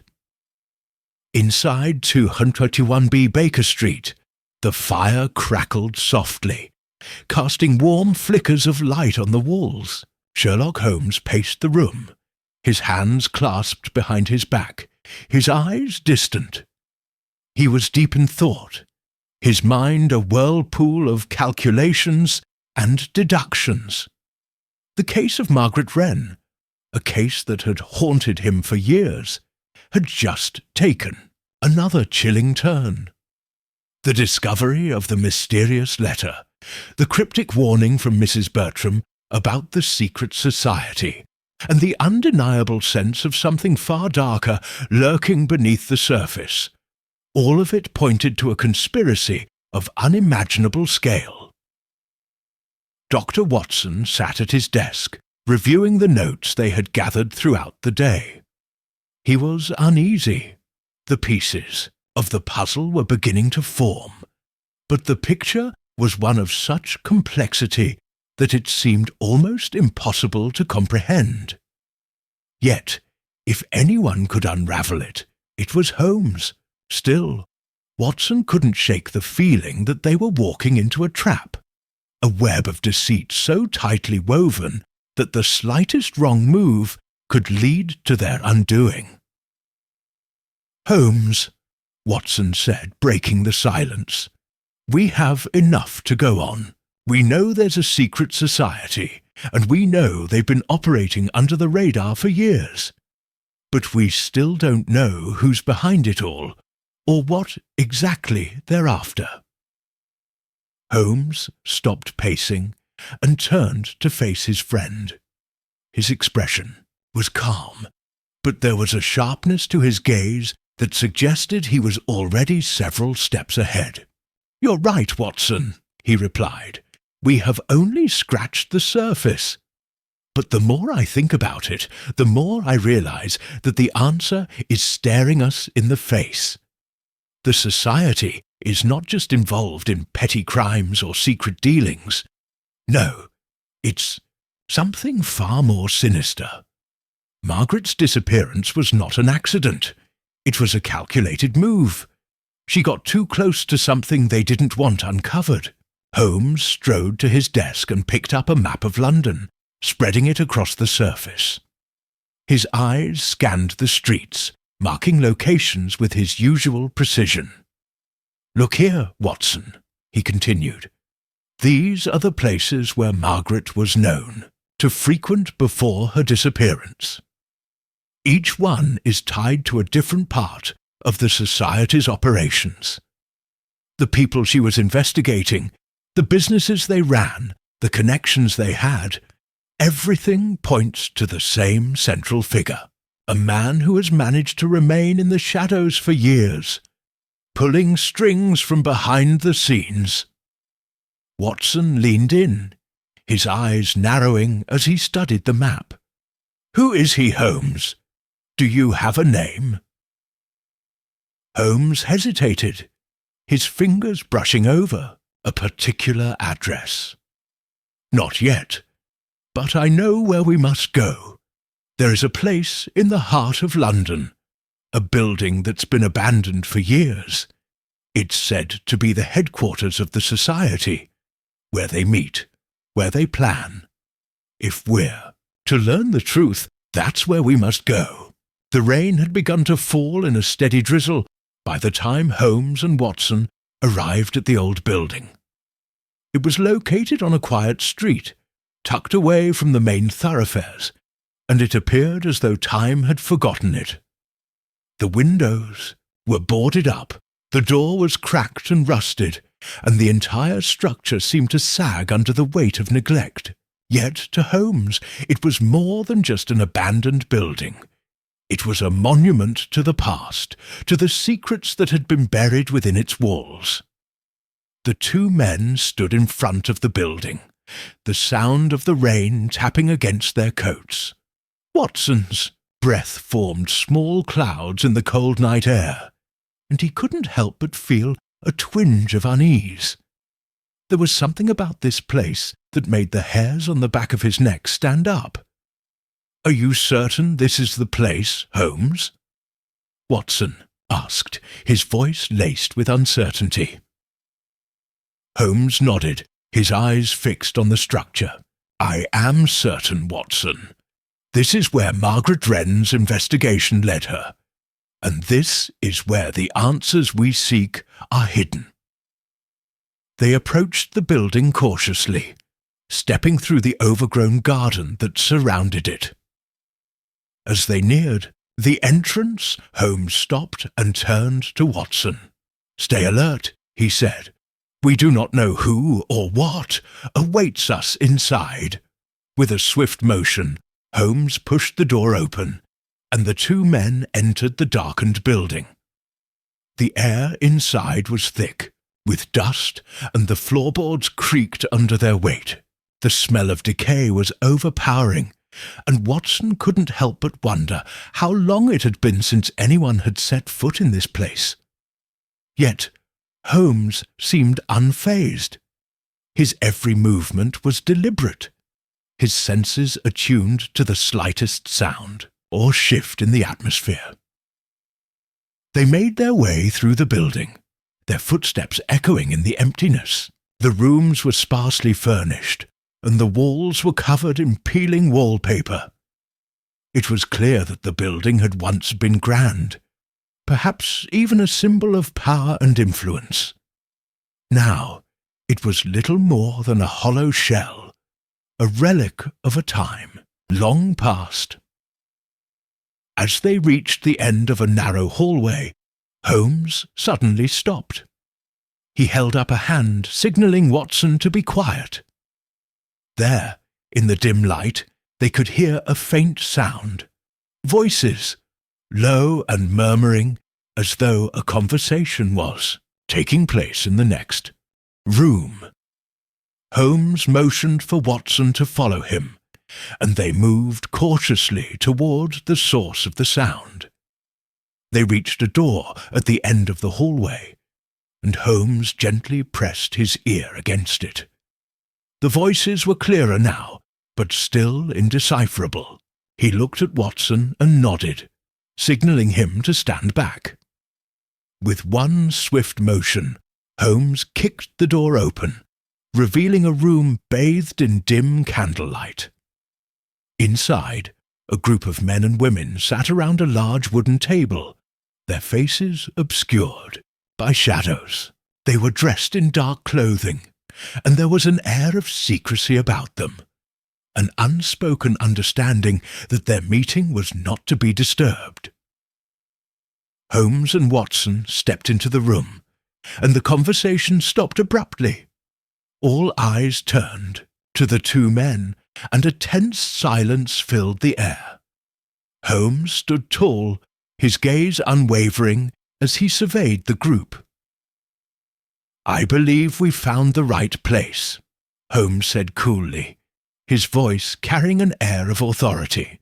"And I believe you have been waiting for us." One of the men, a tall figure with sharp features, stood up slowly, his eyes narrowed.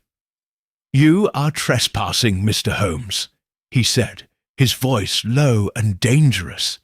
"You have no idea what you're dealing with." Holmes raised an eyebrow, unfazed.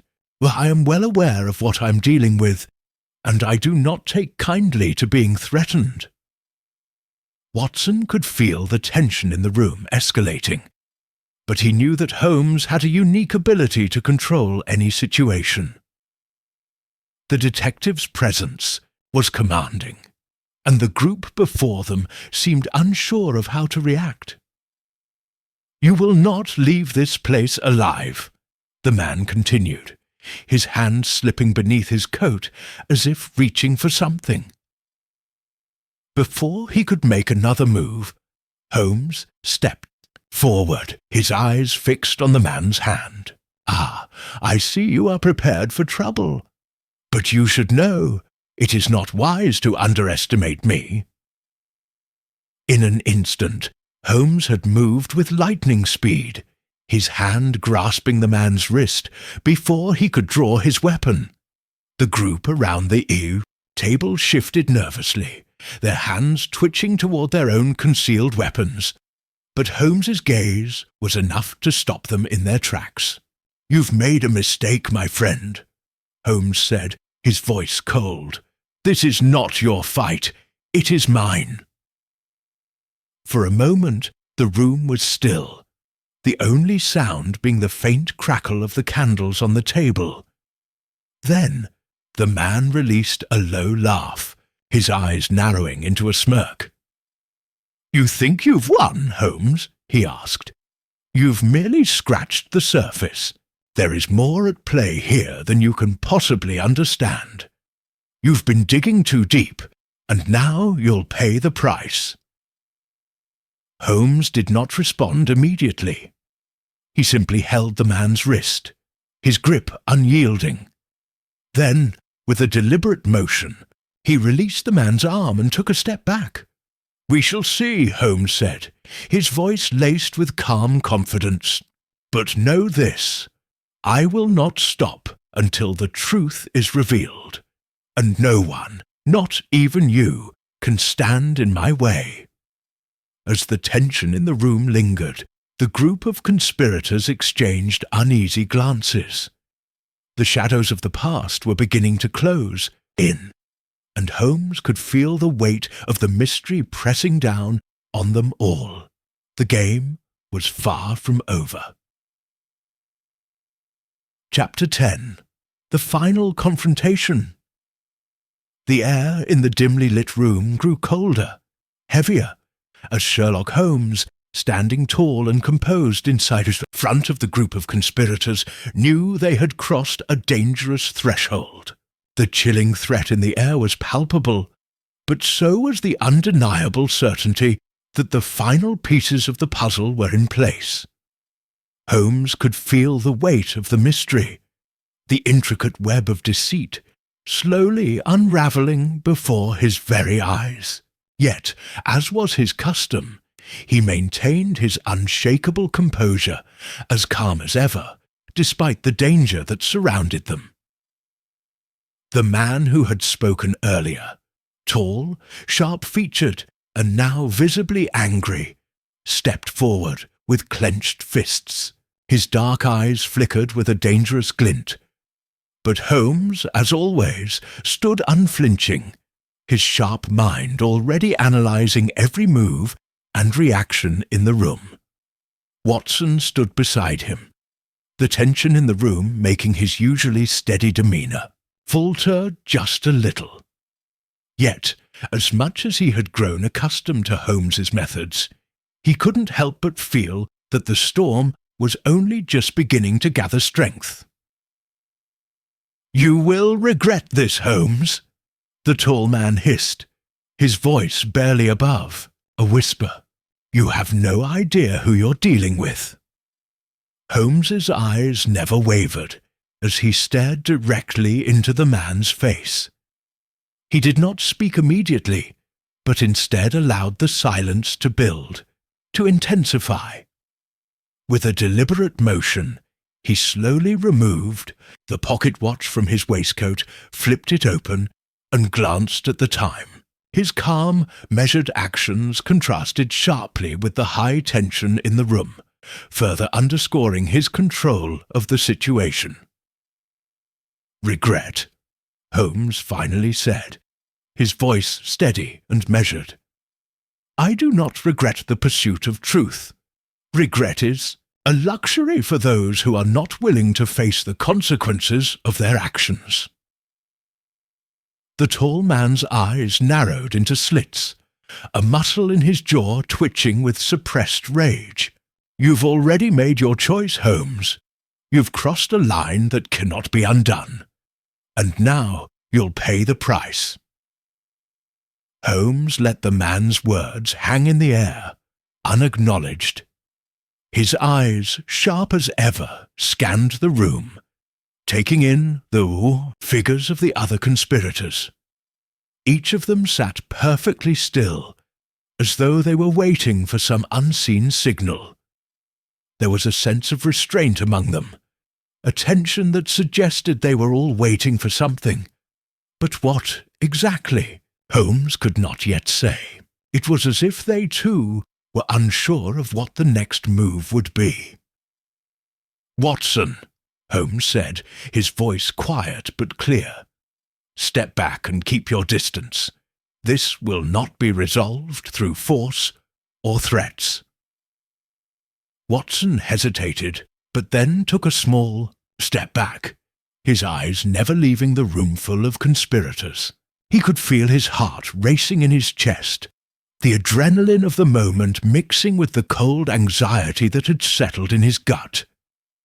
Holmes was always calm, always in control, but Watson had learned over the years that this level of tension, this kind of confrontation, was dangerous. Dangerous for both of them. Holmes turned his attention back to the man in front of him. "You must understand something," he said slowly, his voice now carrying an edge of finality. "I do not play games. I never have. If you are trying to intimidate me, you are wasting your time." The tall man's lips curled into a mocking smile, but it was clear that his patience was wearing thin. "You think you can outwit us, Sherlock Holmes. You think you can walk out of here with your little victory, as if you've somehow exposed us for what we are. You are sorely mistaken."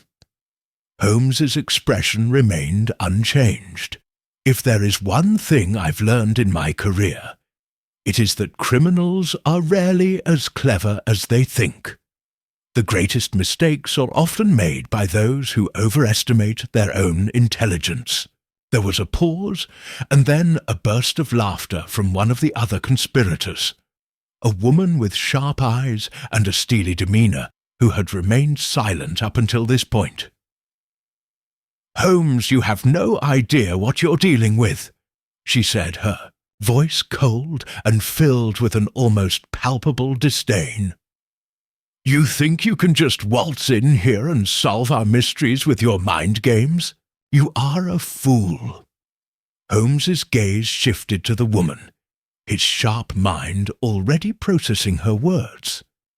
She was obviously angry, defensive even, which meant she had something to hide. He studied her, the subtle twitch of her fingers, the way her posture seemed to stiffen as she spoke. The tiniest of clues, but they were enough for Holmes to notice. "Foolishness is a dangerous thing," Holmes said quietly, almost as if he were speaking to himself. "But what is more dangerous still is a mind clouded by anger." The group fell silent again, the tension in the room growing more oppressive with every passing second. Holmes stood perfectly still, his eyes scanning the faces of those around him, while Watson looked on, his unease growing. He had been with Holmes long enough to know when the detective was on the verge of making a breakthrough. But there was something about this situation that didn't sit right with him. Suddenly, a door at the far end of the room creaked open, and a tall, well-dressed man entered, his face partially obscured by shadows. He moved with quiet confidence, his eyes glinting with a predatory gleam. Holmes's gaze flicked over to him, and in that instant Watson could see the shift in Holmes's expression. The detective's demeanour subtly changed. The calm facade remained, but Watson could tell that Holmes had just spotted something important. "Ah," Holmes said with a small smile that didn't quite reach his eyes. "I had a feeling we would meet again, Mr. Blackwood." The man, Mr. Blackwood, paused for a moment, seemingly taken aback by Holmes's recognition. Then a slow grin spread across his face, and he nodded in acknowledgement. "Well done, Holmes," Blackwood said with a smooth voice. "I see you've pieced things together, as always. You truly are remarkable. But this time, I fear you've overstepped your bounds." Holmes stepped forward, his gaze never leaving Blackwood's face. "You are the architect of this entire scheme, aren't you? You've been pulling the strings all along. The deaths, the threats, the mysteries, all of it has led back to you." Blackwood chuckled, a low, sinister sound that reverberated through the room. "Ah, yes, I suppose you could say that. But I didn't create this empire, Sherlock. It was already here, long before you or I ever crossed paths. All I've done is ensure its survival, its continuation." Holmes's expression darkened, his voice taking on a sharp edge. "Your empire is built on blood, lies, and deceit, and I intend to see it crumble, piece by piece." There was a moment of silence before Blackwood spoke again, his voice low and almost contemplative. "You are a man of principle, Holmes, a man of order. But even you must understand that sometimes order must be sacrificed for something greater, for control." Holmes shook his head, his face hardening. "Control is an illusion. And your attempts to control everything, to manipulate people, to play them like pawns in your game, will be your undoing." At that moment, a sound came from the far side of the room, a faint creaking, followed by the sudden collapse of something heavy. All eyes turned toward the noise, and for a split second, Holmes's gaze flickered. He had anticipated this, though, had known that the situation would escalate. It was time to move, to push forward with his plan. "Watson!" Holmes shouted. "And get to the exit!" The room erupted into chaos.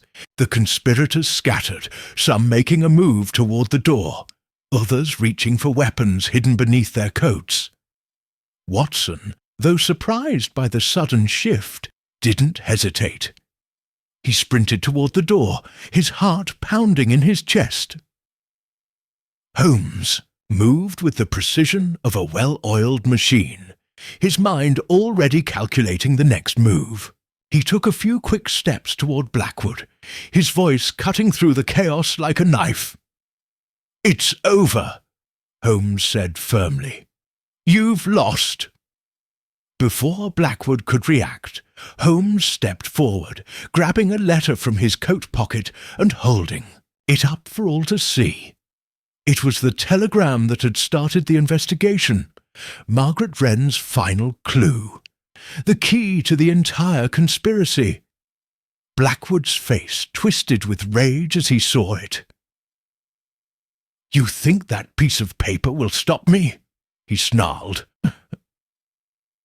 Holmes smiled. "No, but it will stop you from getting away." Chapter 11. The final gathering. Hercule Poirot stood in the drawing-room of the grand estate, his eyes scanning the room with a calm intensity. It had been a long, grueling investigation, and yet the pieces were finally starting to fit together. The players were assembled before him, the suspects, all of whom had secrets they desperately tried to keep hidden. But Poirot, with his unfailing ability to read human behavior, knew better. He had seen the cracks in their facades, the subtle clues that betrayed their lies. The grand clock on the mantelpiece ticked, each second echoing in the heavy silence of the room. The air was thick with tension, a palpable sense of impending revelation. Poirot took a moment to glance around at the assembled group, noting their nervous fidgets, their glances exchanged in silent communication, and the tightness in their expressions. There was a storm in their eyes, a shared understanding that something was about to unfold. "Ah, mes amis," Poirot said, his voice smooth and deliberate, cutting through the thick atmosphere. "It is at last time for the truth to reveal itself. The truth, as always, is hidden beneath layers of deceit. But fear not, for Hercule Poirot will uncover it, as I have done so many times before." He turned to face the group, his small yet commanding figure standing tall in the centre of the room. The suspects, all standing or sitting at various points in the room, watched him closely. There was the young widow, her face pale and drawn, her eyes constantly shifting as though she was afraid of being caught. Beside her stood her brother, an ambitious man with a chip on his shoulder, his hands clenched at his sides. There was the distinguished elderly man who had been a friend of the deceased, his manner inscrutable, but his eyes betraying a hidden discomfort. And then there was the butler, an ever-present fixture in the household, whose calm demeanour never faltered, at least not until now. Poirot's gaze lingered on each one of them, noting the tension in their bodies, the subtle shifts in their posture. They all had something to hide, and Poirot, with his unmatched ability to read a room, could feel the weight of their secrets pressing in on him. "Let us not waste time," Poirot continued, his voice carrying a note of finality. "The truth will emerge from the shadows today. I shall begin with the one who has been the most elusive in their statements." He looked directly at the young widow, her name still fresh in his mind, Isabelle Dupont. Isabelle stiffened, her fingers twitching nervously at her side. She had been the first person Poirot had suspected, though he had kept his thoughts to himself until now. Her grief had seemed genuine, but Poirot knew all too well that appearances could be deceiving. She was hiding something. He could feel it in the way she avoided his gaze, in the way her breath caught every time she spoke. The widow was not as innocent as she appeared. "Madame Dupont," Poirot said, his voice a soft but commanding whisper. "You have been most cooperative, yes, but there are details that do not add up. You claim to have been in your room when the crime occurred, but tell me, where is your maid? She was the one who was supposed to accompany you, yes? But where is she now?" Isabelle's face paled, and for the briefest moment Poirot saw the flicker of fear in her eyes. It was gone before anyone could notice, but Poirot had seen it, and that was enough. I don't know where she is," Isabelle stammered. She was supposed to come to me, but she never did. I assumed she was busy with her duties, but I did not think to check." Poirot's lips curled into a slight smile. "A very convenient excuse, madam. And yet, I am sure you must have wondered why the maid has not yet been found." Isabelle's eyes darted toward the others in the room, as if searching for some kind of support. But the others remained silent, their eyes trained on Poirot, each of them unsure how to respond. "Isabelle," Poirot continued, his voice steady, "you are not as innocent as you pretend to be. You have been hiding something from us, and I intend to uncover it. Now, let us move on." He turned away from the widow, his eyes now settling on her brother, Etienne Dupont. The man stood tall, his arms crossed over his chest, his expression unreadable. But Poirot knew better. Etienne Dupont had a motive, one that had been growing clearer with each passing day. The question was, what had driven him to act on it? "Etienne," Poirot said, his tone shifting slightly, "you have been most quiet throughout this investigation, perhaps too quiet. Tell me, what is it that you know about the circumstances surrounding your sister's late husband? You seem to know more than you have let on." Etienne's face remained stoic, but there was a noticeable tightening around his jaw. He shifted his weight from one foot to the other, clearly uncomfortable under Poirot's gaze. "I know nothing more than what everyone else knows," Etienne replied, his voice lacking the conviction Poirot expected. "My sister's husband was a fool, always in debt, always making bad decisions. He got what was coming to him. Poirot raised an eyebrow. A cold and dismissive opinion, n'est-ce pas? Perhaps your feelings toward the deceased were less than amicable. And yet, what I find most interesting is that you seem to have benefited greatly from his death, n'est-ce pas? His fortune, his estate. It now belongs to your sister. You must be delighted. Etienne's eyes flickered briefly, and Poirot caught the subtle tremor in his hand as he shifted his weight again. It was a small detail, but Poirot never missed such things. Etienne began, but Poirot held up a hand. Do not say anything. More, mon ami. Your actions speak louder than words. Poirot's eyes then moved to the elderly man, Monsieur Charles Dupuis, the deceased's closest friend. He had been a quiet presence in the investigation, never offering much in terms of information. But Poirot had learned long ago that the quiet ones often had the most to hide. Monsieur Dupuis, Poirot said, his voice soft but incisive, you have been a loyal friend to the deceased, but loyalty is a tricky thing, no? Sometimes it blinds us to the truth. Tell me, what do you truly know about the business dealings of your late friend? You were always by his side, yet you claim to have known nothing of his debts or his troubled past. Is that so?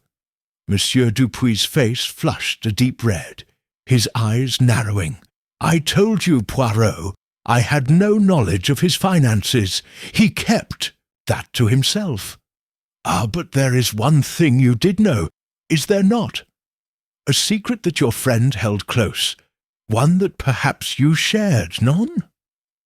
The elderly man seemed to shrink under Poirot's gaze, but he quickly regained his composure. I don't know what you're implying, Poirot. I told you everything I knew. Enough! Poirot's voice rang out, firm and commanding. The game is up, Monsieur Dupuis. You knew far more than you let on, and it is time for you to admit it. The elderly man recoiled, and for the first time Poirot saw the tremble in his hands. He was hiding something. But what? Poirot's gaze shifted to the butler, Marcel, who had been watching the proceedings with a calm, almost detached demeanour. He had been in the house for years, and his knowledge of its workings was second to none. But Poirot knew better than to trust appearances. Ah, Marcel, Poirot said, his tone softening ever so slightly. You have been a constant presence in this house, and yet you have remained silent through it all. Surely you must know something more than you have let on. What secrets does this house hold that even you refuse to acknowledge? Marcel looked at Poirot, his expression unreadable. I have no secrets, Monsieur Poirot. I simply do my job. But of course you do, Poirot replied, a small smile playing at the corners of his lips. But it is not your job to keep secrets, is it? No, it is the secrets of others that you are privy to, secrets that you have chosen to ignore. That, mon ami, is what makes you so dangerous. Chapter 12. The Reveal. The room was suffused with a heavy silence as Hercule Poirot surveyed the gathering of suspects. His mind raced through the final pieces of the puzzle, his little grey, cells working at full capacity. The moment he had long been anticipating had arrived, the final confrontation, the moment of truth, where all deception would be unmasked. Isabelle Dupont stood near the window, her pale face reflecting the dim light of the fading afternoon. Her hands were clasped tightly before her, and her eyes darted nervously between the others in the room. Etienne Dupont was standing beside her, his jaw set, his posture tense. Monsieur Dupuis remained seated, his once confident demeanour now shattered, his hands nervously shifting a piece of paper in his lap. Marcel, the ever-calm butler, stood near the door, his eyes carefully avoiding the others. Poirot's gaze lingered on each one of them. It was almost time. Time for the truth to be laid bare. Mes amis, Poirot began, his voice cutting through the tension in the room. We have reached the moment where the shadows of deception must be dispelled. The truth, like a diamond, is multifaceted, but only through careful examination can it be seen in its full brilliance. I will explain step by step how each of you has played your part in this most tragic drama. He paused for a moment, letting the weight of his words settle over the room. The suspects were tense, their nerves palpable, their eyes flicking nervously to each other. Isabelle, Etienne, Dupuis, and Marcel were all waiting, uncertain, as Poirot continued to speak. "Let us begin with you, Madame Dupin," Poirot said, turning his gaze to the young widow. "At first, your grief seemed genuine. It is, after all, not uncommon for the mourning spouse to wear their sorrow upon their sleeve. But as I observed you, something did not sit right with me.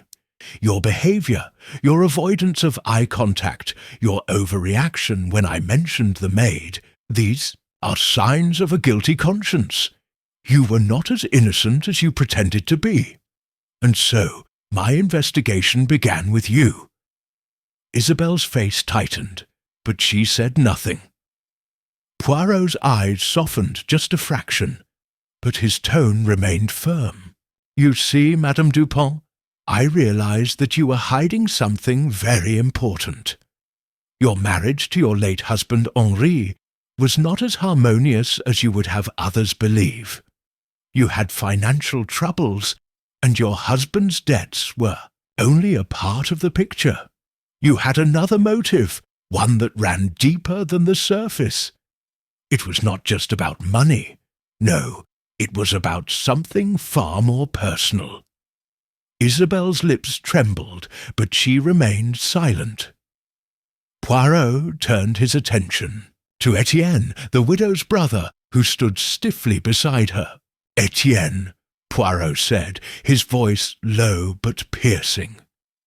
"You had your own reasons for wanting your brother-in-law dead, but unlike your sister, your motive was not as tied to personal gain, though it played a part. No, your actions were driven by resentment, by years of suppressed jealousy and hatred. Henri had always overshadowed you. His wealth, his charm, his success. You were left in his shadow, and that, I believe, was the true root of your animosity." Etienne's eyes narrowed as Poirot's words struck home. He opened his mouth to speak, but Poirot raised a hand to silence him. "You may protest, but the evidence is there," Poirot continued. "You were not only deeply in debt, but you were also facing ruin. Henri's financial situation was dire, and it was becoming clearer by the day that you had no way out. The only solution for you was to ensure that Henri's assets would be transferred to your sister, and that the marriage contract, which you believed would keep her bound to her husband, would be broken by death." Etienne's face flushed crimson, and he took a step back, but Poirot pressed on. "And yet," Poirot said, his voice gaining strength, "your involvement was far more complicated than mere financial gain. You had a personal connection to the crime, a deeper connection than anyone could have suspected." The room seemed to hold its breath as Poirot shifted his gaze to Monsieur Dupuis, the elderly friend of the deceased. The man had been an enigma throughout the investigation, his stoic silence only increasing Poirot's suspicions. "Monsieur Dupuis," Poirot began, "you were not simply a friend to Henri, as you claimed. No, you were far more than that. You were involved in the dealings that led to Henri's downfall. Your debts, your financial troubles, they were connected to Henri's. You, too, had everything to gain from his death. Henri had become an obstacle to your own plans, and so you, like Etienne, saw his death as the only way forward." Dupuis recoiled, his face paling as Poirot's deductions hit home. He had remained silent for most of the investigation, but now his guilt was laid bare for all to see. "And then," Poirot said, his eyes turning to Marcel, "there is you, Marcel, the ever-loyal butler. But loyalty is often a double-edged sword, is it not? You have been with this family for years, but in that time you have learned far more than you should have. You knew their secrets, their lies, and their betrayals. And so, when you saw the opportunity to protect those secrets, to ensure that the truth never saw the light of day, you took it." Marcel stood rigid, his face betraying no emotion, but Poirot could see the flicker of fear in his eyes. "I am not saying that you were the mastermind, Marcel," Poirot continued. "No, that role belongs to Etienne. But you were complicit. You were the one who helped cover up the crime, who helped hide the evidence, who made sure that everything pointed away from the true culprit. And that, my friend, is why you are standing here today, facing me." Marcel's hands twitched slightly, but he said nothing. Poirot had his confirmation. The final piece was in place.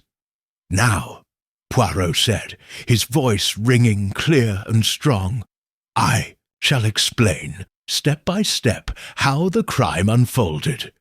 But before I do, I must point out the one thing that you all failed to see. The true culprit had been hiding in plain sight all along." He paused for effect, watching the suspects with a cold, calculating gaze. Isabelle, Etienne, Dupuis, and Marcel all stood there, waiting, uncertain. But Poirot could see the growing realization in their eyes. They knew what was coming. "Let me begin with the telegram," Poirot said, his eyes narrowing. "The telegram that you all thought was an innocent message, a simple communication about business affairs. But the contents of that telegram were carefully crafted, a calculated move to ensure that you would all be misled." He turned to Isabelle first. "You believed that Henri's death was inevitable, that he would succumb to the stress of his debts. You never imagined that the telegram, which you had carefully timed, would be the clue that would unravel everything." Isabelle's face drained of colour, and she stumbled back, her hand clutching the back of a chair for support. "The telegram was the key," Poirot said, his voice full of finality. "It was the starting point of your plan, a plan that involved using your husband's financial troubles to hide your true motives. But you failed to account for one thing, the one thing that gave you away." Poirot paused dramatically, letting the silence stretch out before he delivered. "His final blow, your alibi, Madame Dupont. Your alibi was fabricated, a lie built upon layers of deception. You were not in your room when the crime occurred. No, you were in the library, watching, waiting for the moment to strike." Isabelle's gasp was barely audible, but it echoed in the room, confirming Poirot's words. The final pieces had fallen into place. Poirot's eyes flicked from Isabelle to Etienne, then to Dupuis and Marcel. You were all involved, but Isabel was the mastermind. It was she who orchestrated the murder, knowing that the inheritance would pass to her upon her husband's death. She used all of you as pawns in her game.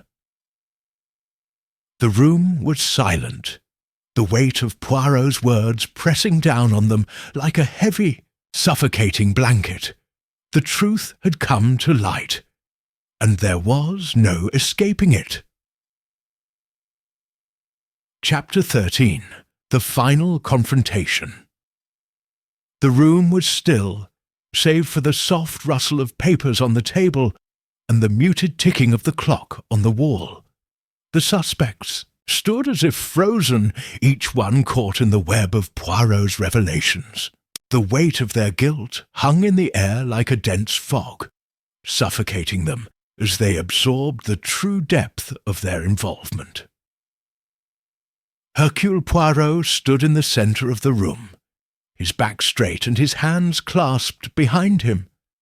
His gaze moved from one suspect to the next, his sharp eyes taking in every detail, every flicker of emotion. They had been duped by their own greed, their own arrogance. They had underestimated him. But Poirot had known from the beginning. Every tiny detail had spoken volumes to him, from the first glance at the scene of the crime, to the subtle inconsistencies in the alibis, to the barely noticeable changes in behaviour. He had pieced it all together. The false leads, the red herrings, the carefully orchestrated misdirections had all been swept aside. Now, the truth was undeniable. "It is almost over, mes amis," Poirot said, his voice low but firm. "You believed you could hide the truth, that you could manipulate the situation to your advantage. But no one can escape the scrutiny of the little grey cells." He turned his gaze back to Isabelle Dupont, the woman whose scheme had set everything in motion. Her face, once full of confidence and resolve, now looked like that of a trapped animal. Her hands trembled slightly as she folded and unfolded the hem of her dress. Her eyes, though still defiant, betrayed a flicker of fear. "I know you are wondering," Poirot continued, "why I waited so long to expose the truth. Why I did not reveal it sooner. The answer is simple, Madame Dupont." Poirot's voice grew colder. "It was not only to catch you in your lies, it was to watch you squirm, to see how far your deceit would take you. You were too confident in your plan. You underestimated me, and now you will pay the price." Isabelle's lips pressed together tightly, but she didn't speak. Her gaze darted nervously to her brother Etienne, whose face had gone pale. The tension in the room had reached its peak, and Poirot knew that the time for confrontation had come. He turned to Etienne. "You, Monsieur Dupont, were the key to unlocking this entire puzzle. You were the one who made the fatal mistake. Your jealousy, your greed, and your desire to step out from Henri's shadow led you to orchestrate the murder. But it was not just for the inheritance that you acted. You sought to destroy Henri, his success, his charm, his wealth. You resented everything he stood for." Etienne swallowed hard, his hands shaking as he clenched them into fists at his sides. He seemed to shrink under Poirot's penetrating gaze, and for a moment it seemed as if he might collapse under the weight of his own guilt. "You thought you could bury the truth, but the truth always rises to the surface," Poirot said softly. "And you, Monsieur Dupont, failed to account for one simple thing, that the mind of Hercule Poirot is never at rest. I observe, I deduce, and I am always 2 steps ahead." Etienne's eyes darted around the room, as if looking for a way out, but there was nowhere to run. The walls of his guilt were closing in around him, and he knew that there was no escape. Poirot then turned to Monsieur Dupuis, the elderly family friend who had been so stoic and quiet throughout the investigation. His sharp eyes had missed nothing, every word, every gesture, every detail. Monsieur Dupuis had been hiding his own dark secret. "You, Monsieur Dupuis, were not just an innocent bystander in this affair," Poirot said, his voice calm but piercing. "No, you were entangled in this web of deceit from the very beginning. Henri was a thorn in your side, and you saw his death as a way to escape the consequences of your own actions. Your debts, your financial struggles. Henri's death would have provided the perfect opportunity to start anew, without the burden of his interference." Monsieur Dupuis winced at Poirot's words, his eyes darting to the floor. He had been caught, and there was no way out. He had thought he could hide behind his friendship with Henri, but Poirot had seen through the facade. "And then there is you, Marcel," Poirot said, his gaze shifting to the butler. "You, the loyal servant, the one who believed he could protect his masters no matter the cost. But your loyalty was not to the family. It was to the secrets they held. You knew too much, Marcel. You were aware of the tensions, the debts, the desires. And when the opportunity arose, you chose to protect those secrets rather than bring the truth to light." Marcel's face remained impassive, but Poirot could see the faintest tremor in his hands. The butler had always been the most enigmatic of the group, his calm demeanour hiding his true nature, but now the cracks in his composure were starting to show. Poirot let the silence linger for a moment, letting the weight of his words settle over the room. The suspects were all standing, their eyes locked on him, waiting for the final piece of the puzzle to fall into place. Poirot had played his part in this psychological game, and now it was time for the grand reveal.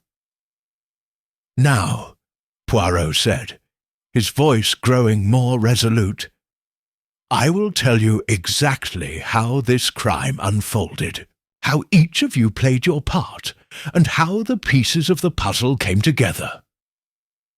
He took a step forward, his eyes sweeping across the room. "It all started with the telegram, the carefully crafted message that set everything in motion. It was designed to distract, to mislead. You thought that by framing Henri's financial troubles, you could cover up the true motive behind the crime." Poirot paused for a moment, letting the tension build before he continued. "But there was one thing you did not anticipate. You did not anticipate the psychological aspect of the crime. You did not understand that Hercule Poirot does not rely on mere physical evidence. I rely on the human mind, on the subtleties of behavior, on the contradictions in your stories." The room was still, every eye fixed on Poirot, as he prepared to explain the final moments of the crime. "The telegram, as I have already explained, was a crucial part of your plan," Poirot continued, "but the key detail that you overlooked was the timing. The moment Henri received that telegram, it sealed his fate. He was already aware of the debts, but what he did not know was that the telegram had been sent by one of you. Someone who had access to his personal affairs, someone who could manipulate the timing and create the illusion of a business deal gone wrong.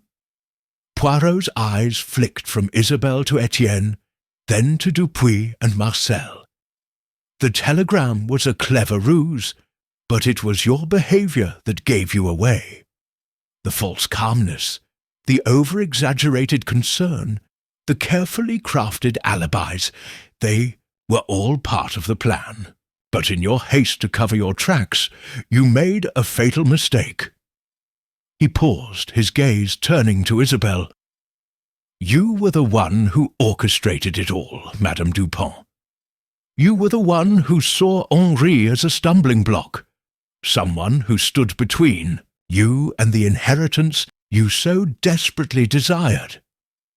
Your husband's death was not a matter of chance. It was a cold, calculated move to secure your financial future. Isabelle's eyes widened, and for the first time, a tremor of fear passed through her. She opened her mouth, but no words came out. She knew the truth had been exposed. There was no more room for lies.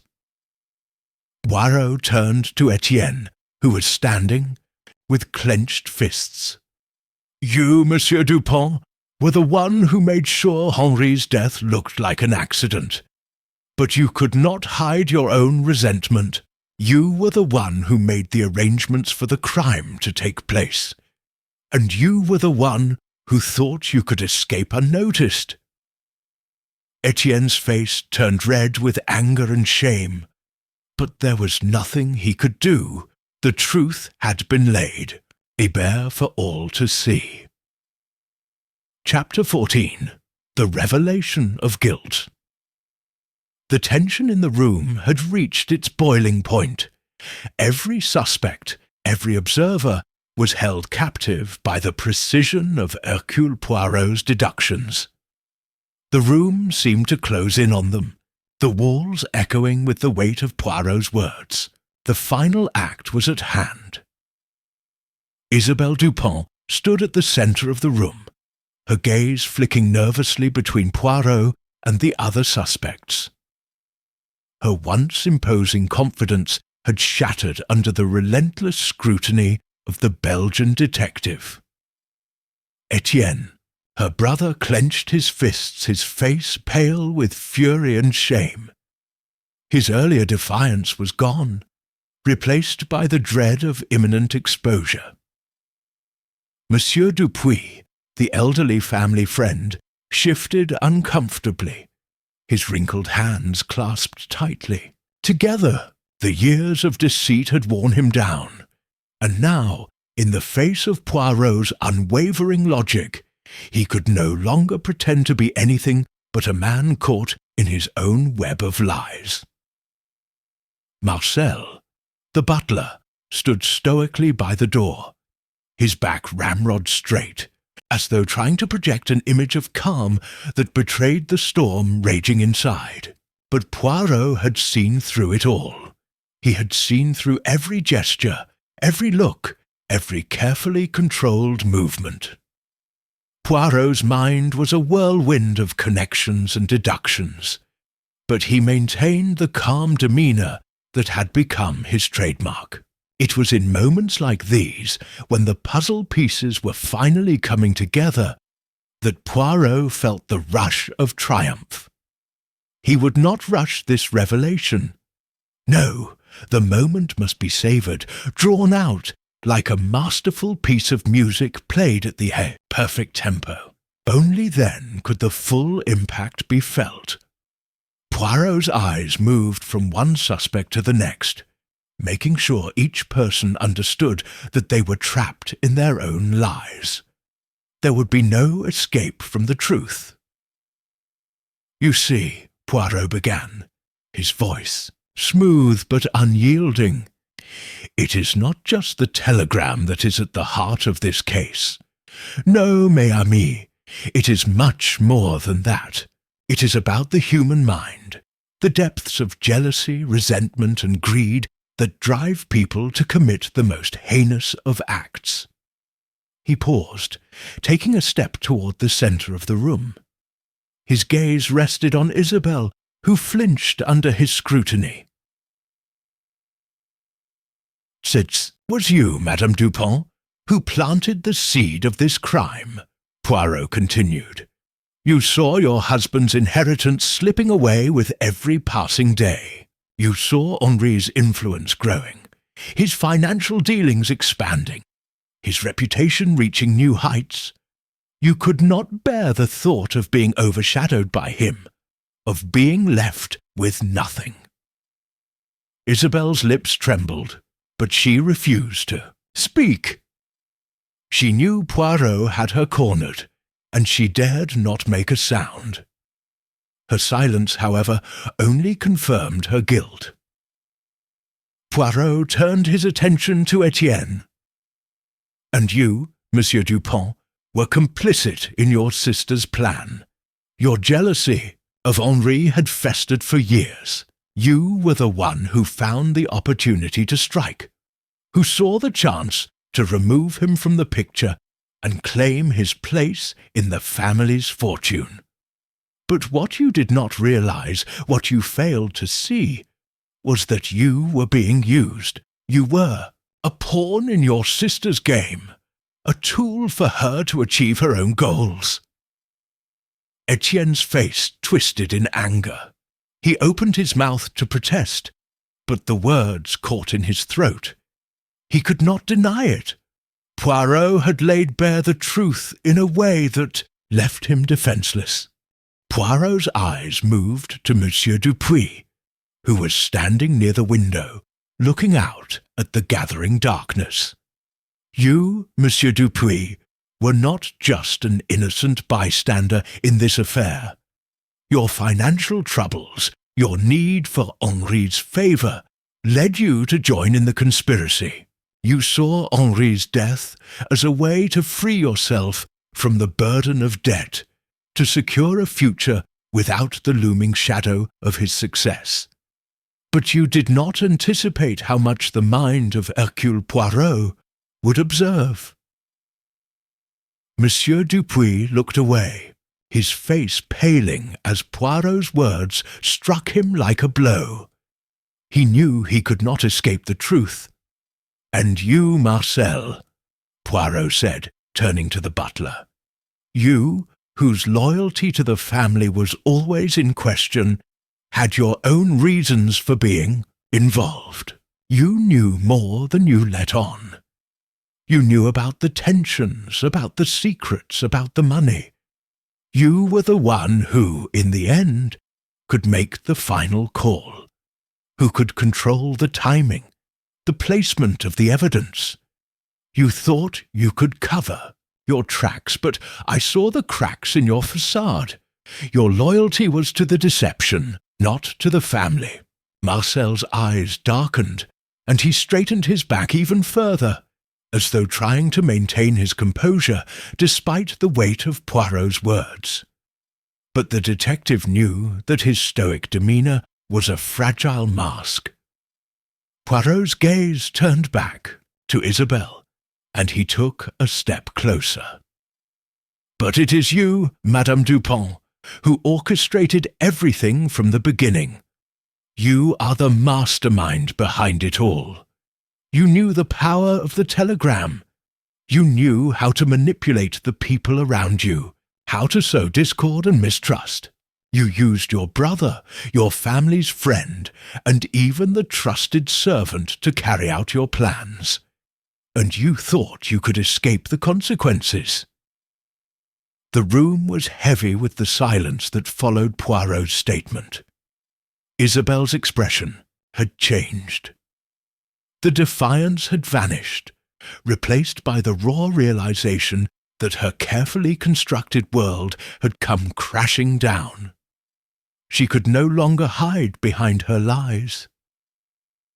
Poirot turned, his eyes scanning each of the suspects one last time. "You were all so confident, so certain that your actions would remain hidden. You underestimated the power of observation, the power of deduction. You thought you could pull the wool over my eyes, but no one can deceive Hercule Poirot." He turned, back to Isabelle, his gaze unwavering. "Now, It is time for you to face the consequences of your actions. The truth is out, and there is no escape from it. The law will have its say."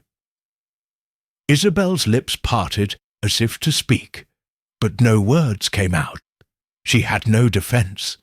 Poirot had shattered her illusions, laid bare the truth of her actions, and there was no room for denial. Poirot's voice softened, but only slightly. "It is a sad thing, mes amis, when greed and jealousy lead to such tragic consequences.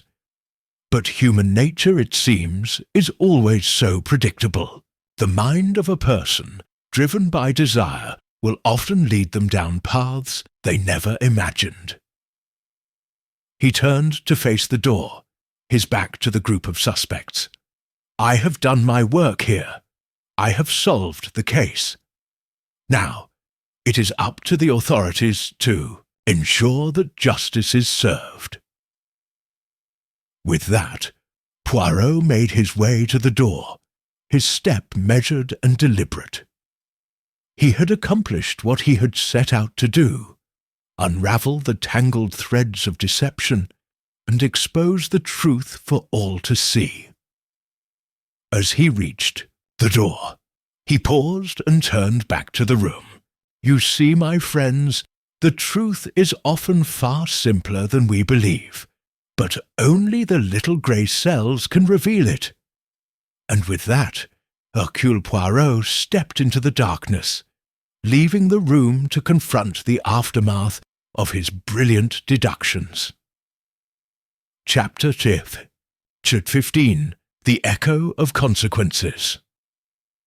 The heavy silence in the room lingered long after Poirot's departure. Isabelle Dupin remained frozen, her face pale and devoid of emotion. Her defiance had crumbled like a sandcastle in the rising tide of Poirot's deductions. She knew now that her machinations had been unveiled, exposed in their entirety. Etienne Dupin, standing beside his sister, looked as though he might collapse under the weight of guilt.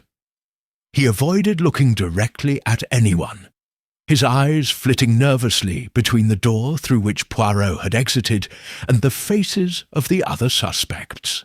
Monsieur Dupuis, once a man of unwavering confidence, now seemed utterly broken. His years of financial strain and desperation had led him to this tragic moment.